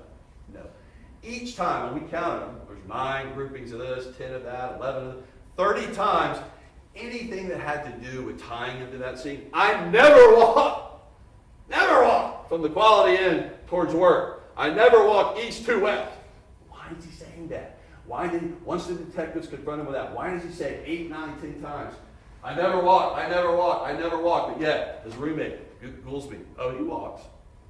I never walked. His bosses, Romney, Hall, both of them, he walks. Why is it? Did you catch this? Listen, this alone also should convict him. Listen to this is a misrepresentation to an extreme degree what he's trying to sell those detectives and you. He says to the detectives, never walk. But when he's the farthest of the 3 motels that he was living at during that time frame, the farthest one away was In-Town Suites, Orange Park Mall. He said it was a 2-hour walk. Oh, that's what I want. That's the one that I know how long it is because I've walked that. But boy, he couldn't bring himself to say, from the Quality Inn, I never walk. I don't go anywhere. My bosses always pick me up. They don't say that. They do that sometimes. I always got a ride. They don't say that. I don't go anywhere. I do nothing. I get up. I go to work. I come home with it. How in the world are you having sex with 6 or 7 women? Did you catch that? He is not being truthful with you. And for me to pursue that line of questioning with him and explore it, I better do that for you. If you walk back there when somebody brought up, I wonder if he was dating some other women, particularly white, because that would kind of narrow down. Shouldn't he have looked at that picture and went, detective, I am having sex with a white girl. And I kind of hadn't seen her in a few weeks. He said, was that the one killed in the back clinic? Oh, let me help. Oh my gosh, I know her. He didn't do that. Deny. I don't walk. He does the opposite. The detectives didn't even they don't yell at him. They don't stand over him. They don't scream at him. We see this stuff on television shows. This stuff's not happening. That doesn't. He is in the interview room with the detectives, and they're conversing with him. Don't threaten him. Now they tell him, "We got your DNA." They finally tell him, "They said we got your DNA." Explain that. I don't walk. Ms. Fennell says, there's nothing linking him to the scene. Well, we have the DNA. We have all these littered throughout his interview of these 30 denials of the evidence that links him right to the killing. It takes it right there. Denial. And then he says, regarding the questions of the detective, if you watch, you can go watch it. Anything that has to do with tying him to that scene, he repeats the question. He does it a lot. You ever been to that vet clinic?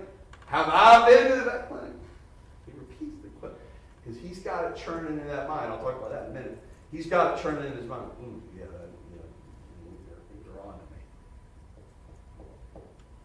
Talk about why in a minute. Miss Fennell says, there's nothing tied him to the scene. He's bookended there. He walks there. His witnesses that he works for says that's true. And then she talks about, he can't see in the interview and all. The denials link him to the scene. The denials in the interview are so important because they're incriminating denials. If somebody rapes somebody and says, I have never seen that girl, I have never had sex with that woman, and the DNA's there, it completely, that completely refutes it. That means you're lying about that. And that's what he did. That's incriminating. Then, we asked him, Miss Fennell was talking about, well, I can't see, this picture's small, her face is small. If you're having sex with someone, I think the only thing you know about her, you know about her build, her height, her hair color, her size. Miss Fennell wants you to go take a little tiny, like a little thumbnail. Go, look, her face is only that big. He's looking at this very picture. Oh yeah, detective, I have been kind of, meeting with this girl, having sex in parking lots. That kind of looks like her. Kind of looks like her. I submit to you, had he said that, the detective would have a nice day, sir. But he lied and lied and lied and lied and lied and lied and lied and lied. I don't go anywhere. I don't go to the vet clinic. I don't walk through there. I don't walk by there at that time of the lies.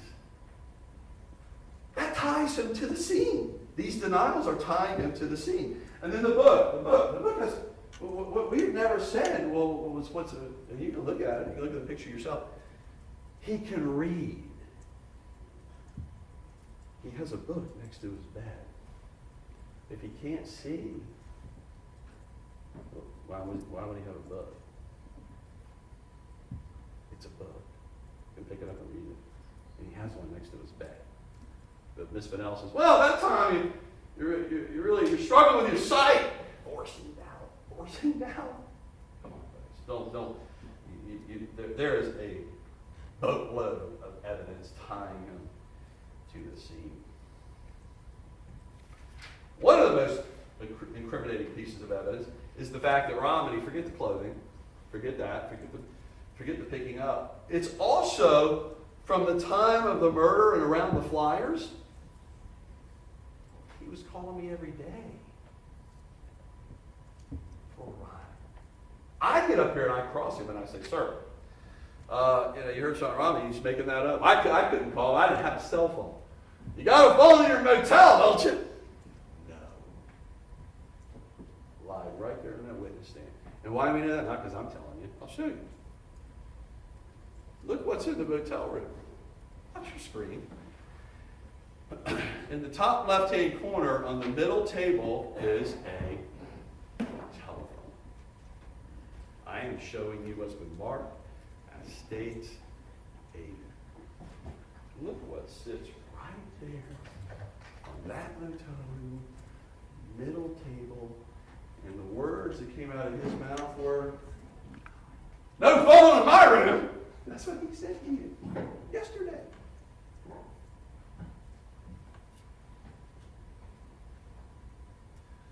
Look at your screen and you'll see it enlarged. And that's catching him in an absolute lie to you.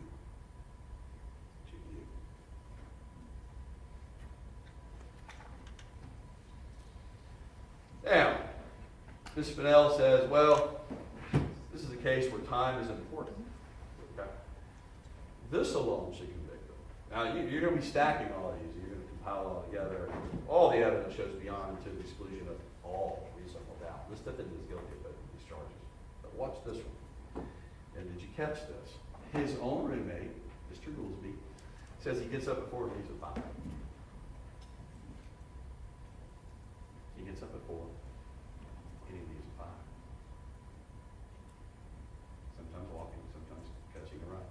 If he leaves at 5 from Quality Inn, walking 8, 9, 10 minutes, it's about 15, 20 to get there. So midway, let's say, in 10, 12 minutes, he's going to be right in front of that clinic.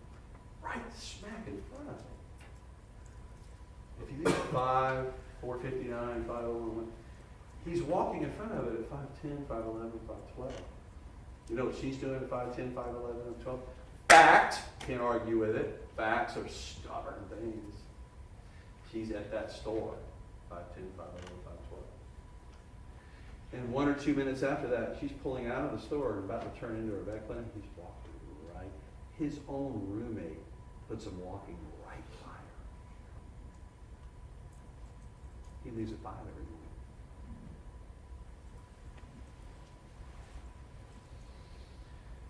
That alarm is punched at 5:24. We know that. Fact.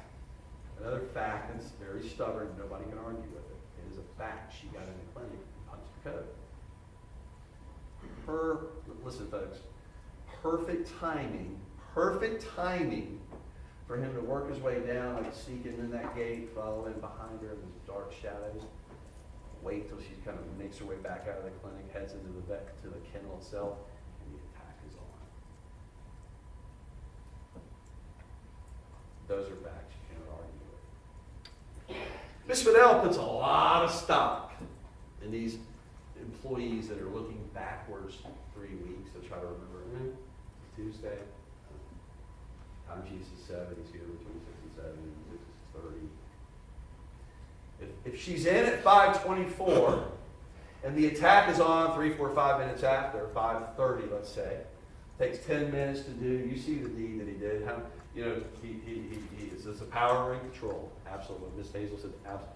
He has her pinned down, and the excitement and the rush from him, and that's what he's doing. He is trying to rape her. She's fighting him. That all takes whatever it takes him, and then he takes that fire extinguisher and finishes her off. Manually strangles her, wraps something around her and strangles her. He's manual and ligature.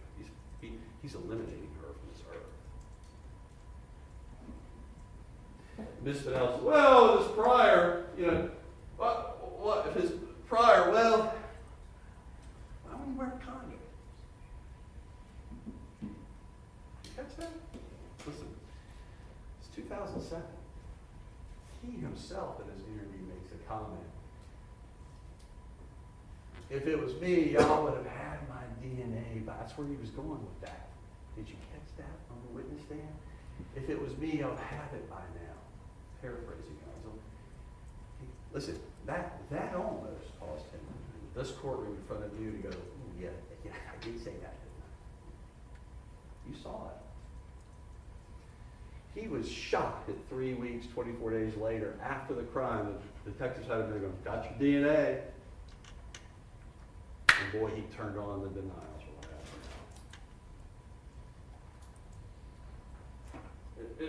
If y'all had my DNA, you would have it already. Remember the reference? That alone shows what he knew in his mind, sitting there. It shows what he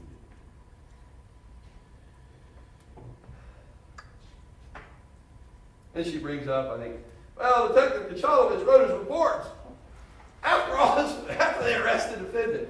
Is she suggesting that that gentleman, who's the lead detective on this case, was somehow in his mind made his way into his reports from his notes? He took his notes and wrote his reports on his computer, and he's writing them, and then he somehow concocted them to make the timeline fit?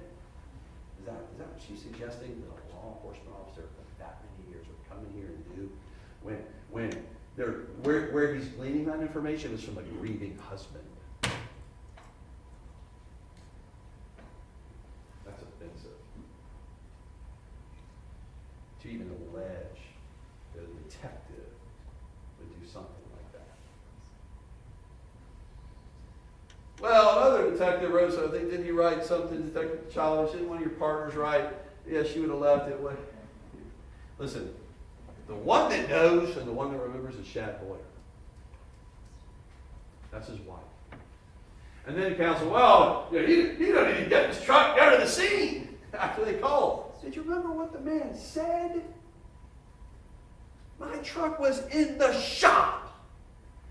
And we shared our vehicle at that time because my truck was broken down. What was he supposed to do? From Middleburg, 15 miles south, start walking there? He's going to have to coordinate a ride. And she went, well, you didn't leave, right?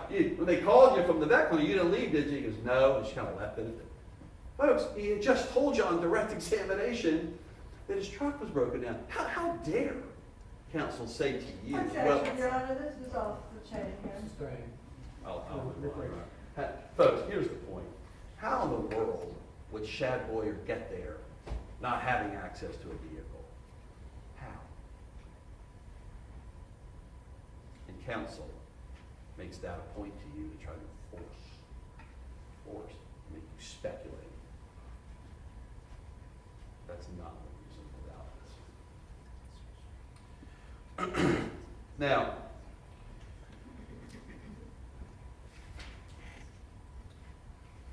the sexual assault representations the counsel just made to you in her Excuse argument. me, Your Honor, I don't believe I'm on trial here. I don't think he's gone that far with this, he's just bringing up something that you discussed. Thank you, Your Honor.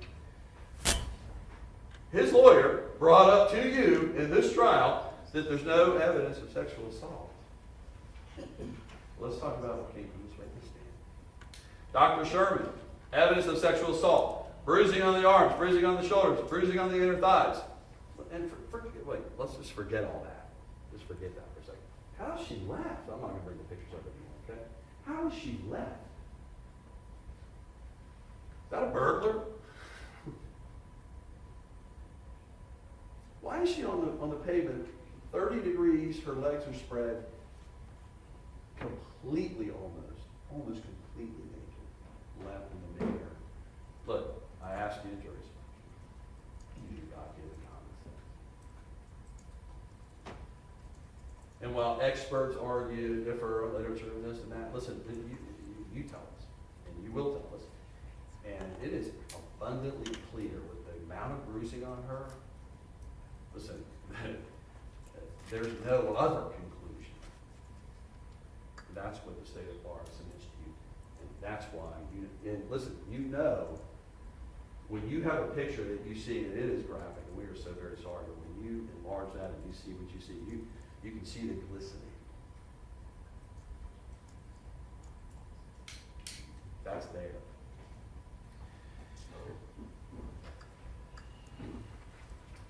Now the footprints she brings up, well, there's footprints all out there in the yard and this and that. And, you know, look, listen, they sent it off. It was a tennis shoe, but their own witness, one of the employee that worked there with her, said, I come up and cross-examine him, and I said, well, what is that kind of a common area for folks to hang out? And his response to that was, oh gosh, yes, there's a lot of coming and going out there, a lot of walking. Listen, and by the way, when you get a footprint, what you must have to compare it with is a Nike shoe. So if nobody has a Nike shoe that they find in the investigation, there's no comparisons being done. You cannot compare some dirt that you dropped some thin stone casting in and go compare it to a tennis shoe without the tennis shoe. And somebody got rid of the tennis shoe.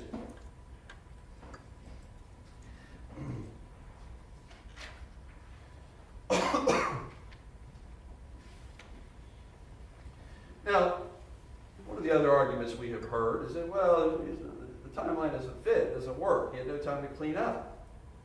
Well, we heard from Holly Butler. You may not remember her.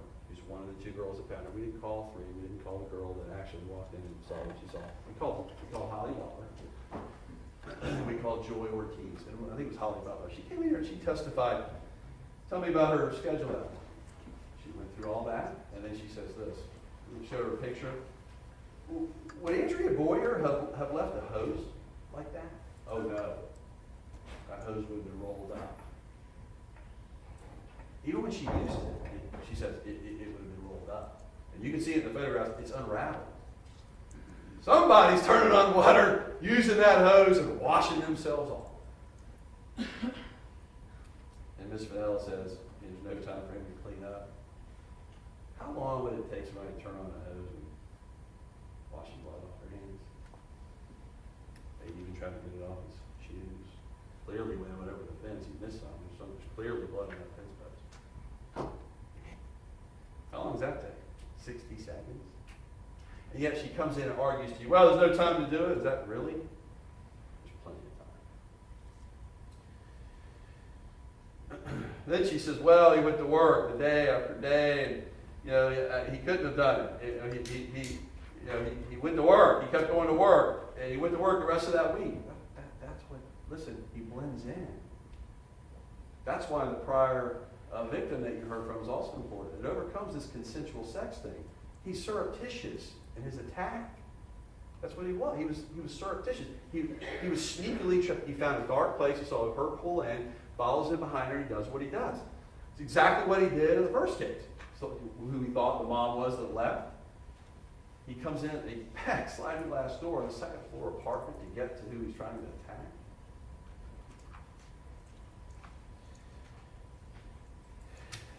He blended in. That's what he was trying to do. Sometimes the best place to hide is just blend right in. We know he was making efforts to that because he hung the fire extinguisher back up.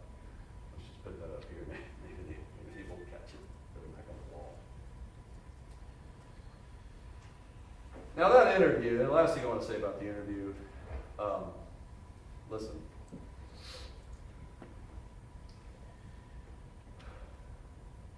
When you are sitting with the police, and they are asking you questions, and you repeat them, and you end up denying, and they hit you with the DNA, that quote alone, y'all would have had my DNA.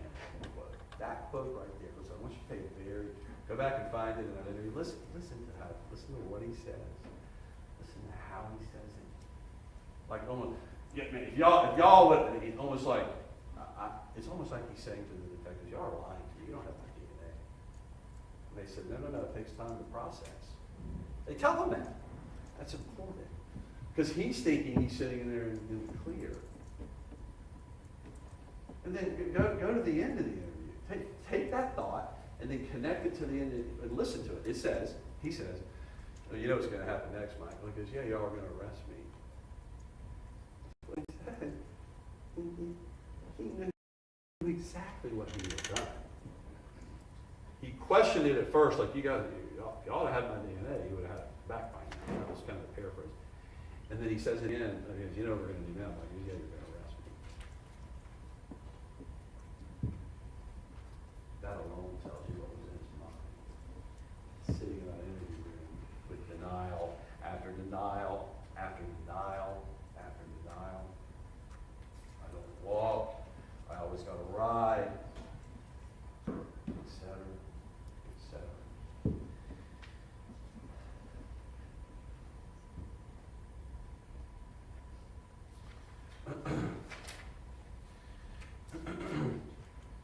You want to read about 10 more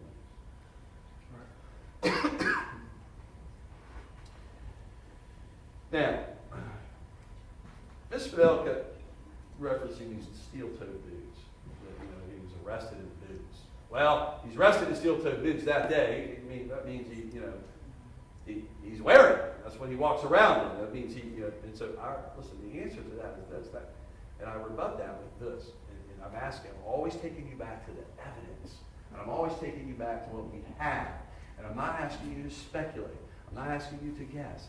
We are asking you to look at the evidence and look what was done. Look at what we do have, not what maybes tell us, and not what possibilities tell us, and not what, well, if he's wearing those steel-toed boots on February 16, 2007 in his interview, that must be what he was wearing on January 23rd of 2007. And that cannot be correct line in the photograph. And missing tennis shoes. And missing tennis shoes. Then she says, Ms. Fidel just argued to you, who does this and goes to work and looks normal? Remember that argument too? Well, I recall in the testimony Detective T.C. Osteen in the prior case. Remember what he said? That was just yesterday. He said, yeah, we had a fingerprint on the back sliding glass door. She picked him out of a photo spread, and I went and arrested him the next day, I think it was. Really? Well, how was his demeanor? Miss Hazel asked him, how was his demeanor? Oh, he was calm.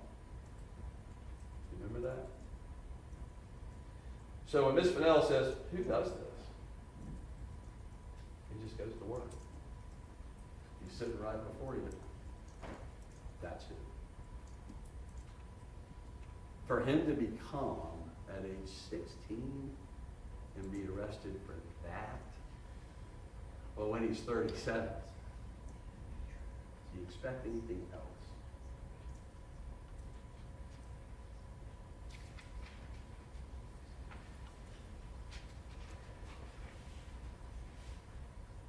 And she brought up Miss Boyer's medical medications that she was on, and then there was some morphine, some codeine, some marijuana. None of that is relevant.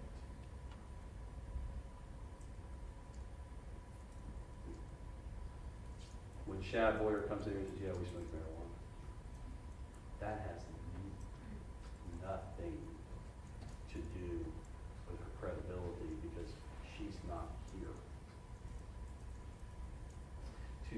To go there and say, well, they smoke marijuana, listen, what she's on, whether codeine, morphine, for whatever reason, has nothing to do with what he did to her.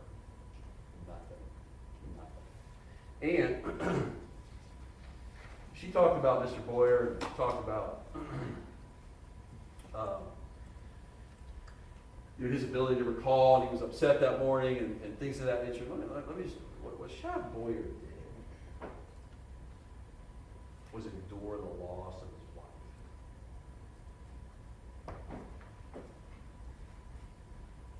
And Mr. Boyer made it very, very clear to the detectives that morning, in an upset state, what he thought she left in. But we know what she left in. We know what she left in. She left in that one piece right there.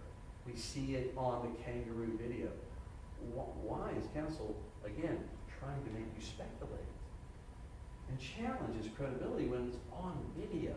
It is a fact, and it's also a fact that is stubborn because it's true, and you see it with your own eyes. And she brings up the money. The money's missing. What about the money? What about this $100? We have no proof that Jackson went in there and scooped that out of there. The police did the dusting on the cash register drawer. There's no fingerprints here. We didn't charge him with that. And she says, we don't care about it? They dusted for it! You can bet your bottom dollar there's a fingerprint on it. You have a burglary charge in there too, or a theft. But he doesn't. We can prove it. We brought to you what we proved.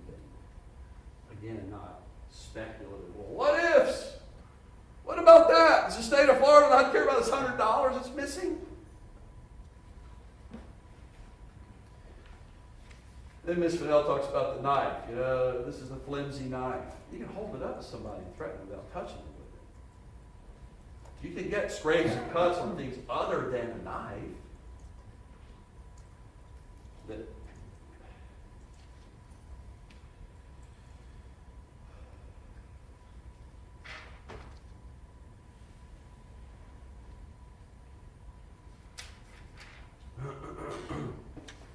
listen, ladies and gentlemen, it's been a long 2 weeks for you. It's been a long 15 years to hold this defendant accountable. Typically, when the chain of justice begins, it starts with the initial responding deputy. He arrives at the scene, he seals it all, keeps everybody out, he gets everybody out, he preserves the evidence. The homicide team comes in, that chain link for the next chain link in an attempt to get justice is handed off to the homicide team. But they come in and do the homicide investigation. The next chain link in that process is the evidence technicians. They are brought in, and thank goodness, by the way, thank goodness they don't know all. For evidence technicians to be told there's money missing, who cares what they know? They should be the most independent evidence gatherers. They dusted the cash register. Why even bring that up? They are there to collect evidence and do it as objectively and securely and as accurately as possible. It's handed off to them, working in conjunction with the homicide team. The case is handed off to our office. We file charges and it's presented to the grand jury. And as you heard, to the probable cause standard, he was indicted. But these charges now landed in the criminal justice system in this very courtroom. These chain links and the links of justice that get us to holding him accountable have brought us to you, to hand it to you. But I submit to you, there is one chain link that I have failed to mention. And it's the most You know what caught the defendant? It's Miss Boyer's womanhood. Before Deputy Cricket got there and she gasped her last breath, it was her womanhood. As she lay dying on that concrete floor, her ability as she left this earth, that semen was preserved. That's the first chain link in holding him accountable. She fought him. She fought him extremely hard. And in doing so, she was able to, again, I hate to be graphic, but she kept that semen. It's there. It can't be argued with. It can't be debated with. It can't be cross-examined. Because it's 100% absolutely accurate. And gravity shows you that story he told you is completely, you can take that testimony, you can ball it up, as the court will tell you, you can disregard all of any witness that testified. You can throw it in the trash can, and you should.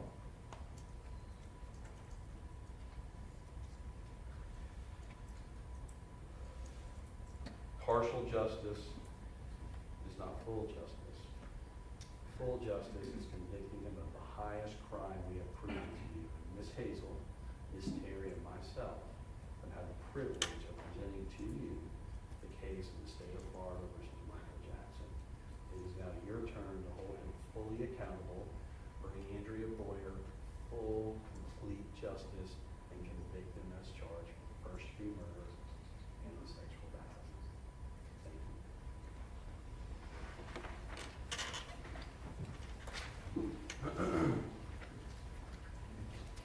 All right, members of the jury, if you would go to your instruction packet and go to the page that is titled Rules for Deliberation. And if you give me just a brief nod on there, so I'll make my glasses. There. These are some general rules that apply to your discussion. You must follow these rules in order to return a lawful verdict. You must follow the law as it is set out in these instructions. If you fail to follow the law, your verdict will be a miscarriage of justice. There is no reason for failing to follow the law in this case. All of us are depending on you to make a wise and legal decision in this matter. This case must be decided only upon the evidence you have heard from the testimony of the witnesses and have seen in the form of the exhibits and evidence and these instructions. This case must not be decided for or against anyone because you feel sorry for anyone or are angry at anyone.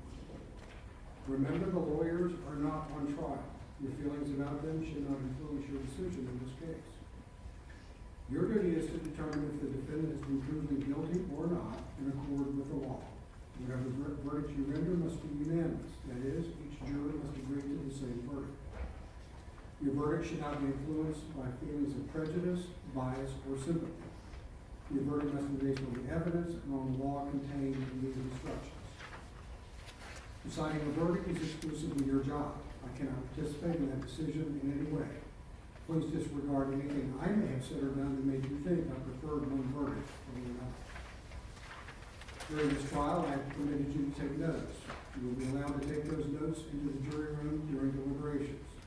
You are instructed that your notes are a tool to aid your individual memory. You should not compare your notes with those of other jurors and determine the content of any testimony or in evaluating the importance of any evidence. Notes are for the note taker's personal use in refreshing his or her recollection of the evidence. They are not evidence. Above all, your memory should be your greatest asset in your recollection of the evidence. You may find the defendant guilty as charged in the indictment, or guilty of such lesser included crimes as the evidence may justify, or not guilty. If you return a verdict of guilty, it should be for the highest offense which has been proven beyond a reasonable doubt. If you find that no offense has been proven beyond a reasonable doubt, then of course your verdict must be not guilty. The verdict must be unanimous. That is, all of you must agree to the same verdict. Only one verdict may be returned as to each crime charged. The verdict must be in writing, and for your convenience, the necessary verdict forms have been prepared for you, and they are as follows. If you go to the next page, you will see that there is a verdict form for count 1, which is the first-degree murder charge, and then count 2, which is the sexual battery charge. And I'll go through this and explain this, but it's fairly logical and intuitive, but I'll explain it to you briefly. You see the lines on the far left, that's as to either as charged, the lesser included second degree, manslaughter, or not guilty. Obviously, only one of those can be checked. If you check either first degree, second degree, or manslaughter, you will see the other findings that the jury has made, and you would check or X those boxes as well. And of course, the foreperson's name, sign, and date. And as to count 2, sexual battery, you have one of 4 choices, either as charged, simple sexual battery, lesser included offense, battery, or not guilty, and again, the foreperson will simply sign and date. Separate crime is charged in each count of the indictment, and although they have been tried together, each crime and the evidence applicable to it must be considered separately, and a separate verdict returned to each. The finding of guilty or not guilty is the one crime does not affect your verdict as to the other crimes charged. I'll just let me state and add as well. The verdict form that's in there is chosen as your foreperson. We'll use the verdict form in that individual's packet. Those will be the verdict forms that will be completed and returned to you. In just a few moments, you will be taken to the jury room by the bailiff. The first thing you should do is choose a foreperson who will preside over your deliberations. The foreperson should see to it that your discussions are carried on in an organized way, and that everyone has a fair chance to be heard. It is also the foreperson's job to sign and give a verdict form when all of you have agreed on a verdict, and to bring the verdict form back to the courtroom when you return. And whoever the foreperson is, I'm going to ask you to fold the verdict forms in half.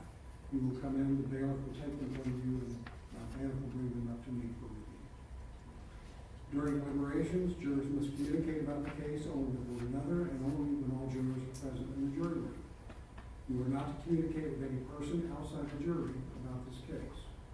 Until you have reached a verdict, you must not talk about this case in person or through the telephone, writing, or electronic communication, such as a blog, Twitter, email, text message, or any other means.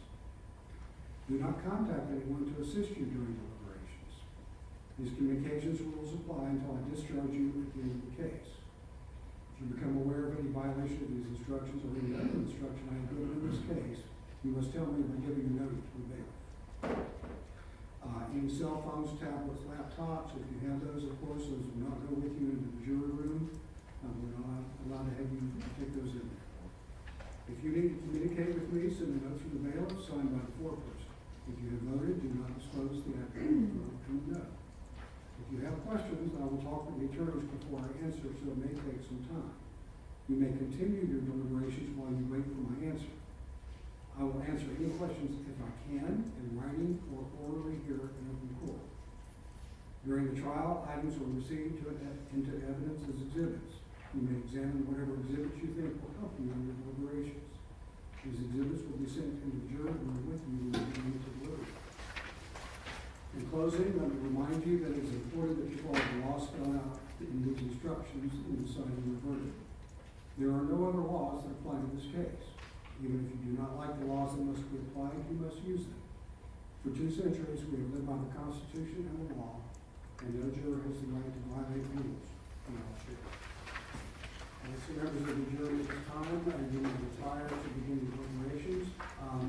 Take the instructions and put them back there with you. It's not a mini test, you'll have the instructions in the manual with you.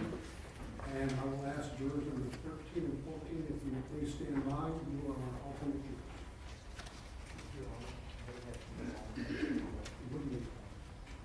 I'm not sure if they will. You can talk with them about that after I go to the people. Okay?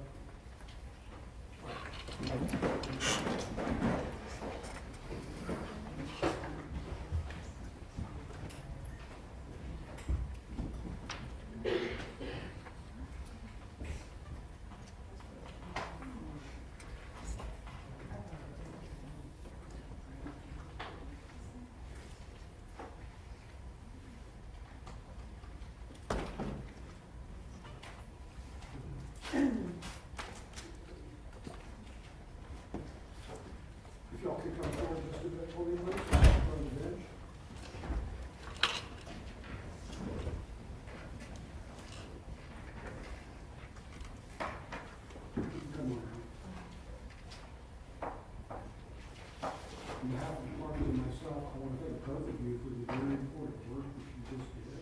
I know it may feel like you've spent some time and now you are able to follow up on that, but let me explain to you how important it really was. As I told you earlier, and I told you again, a verdict in this case can only be decided by a juror who has read the statements, all the instructions of the law from the judge, and opposing arguments, and the evidence that came out of the trial. If during all this time, and you see how long this has taken, another juror had taken ill, got involved in a car wreck, we didn't have you two here, we would be mistrying this case and doing it all over. Okay? So that's the very important role that you have to serve. As here is going to be, we brought some items with you today, we're just going to get those for you. You are free to remain. If you want to go, you are discharged. I want to tell you about a very important right that you have. You are free to discuss the case or what you observe, and your thoughts about it if you wish, but you do not have to if you do not want to. So, if you don't want to talk to lawyers, or friends, or media, you're not required to talk about the case or your thoughts about the case. Okay? All right, so thank you again, and I wish you all the best. Judge, before they leave, can counsel approach? Sure.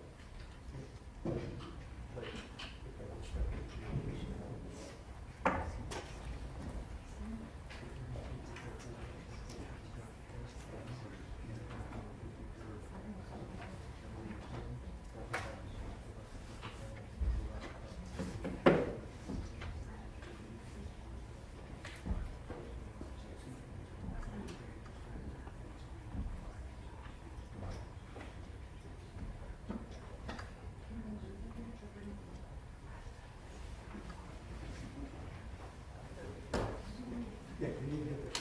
Yes, sir. Yeah.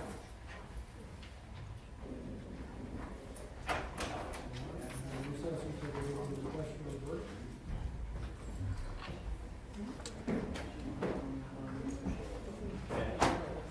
All rise.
So.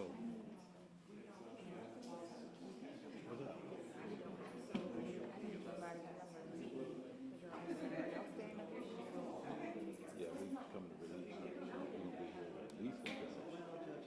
No, I'm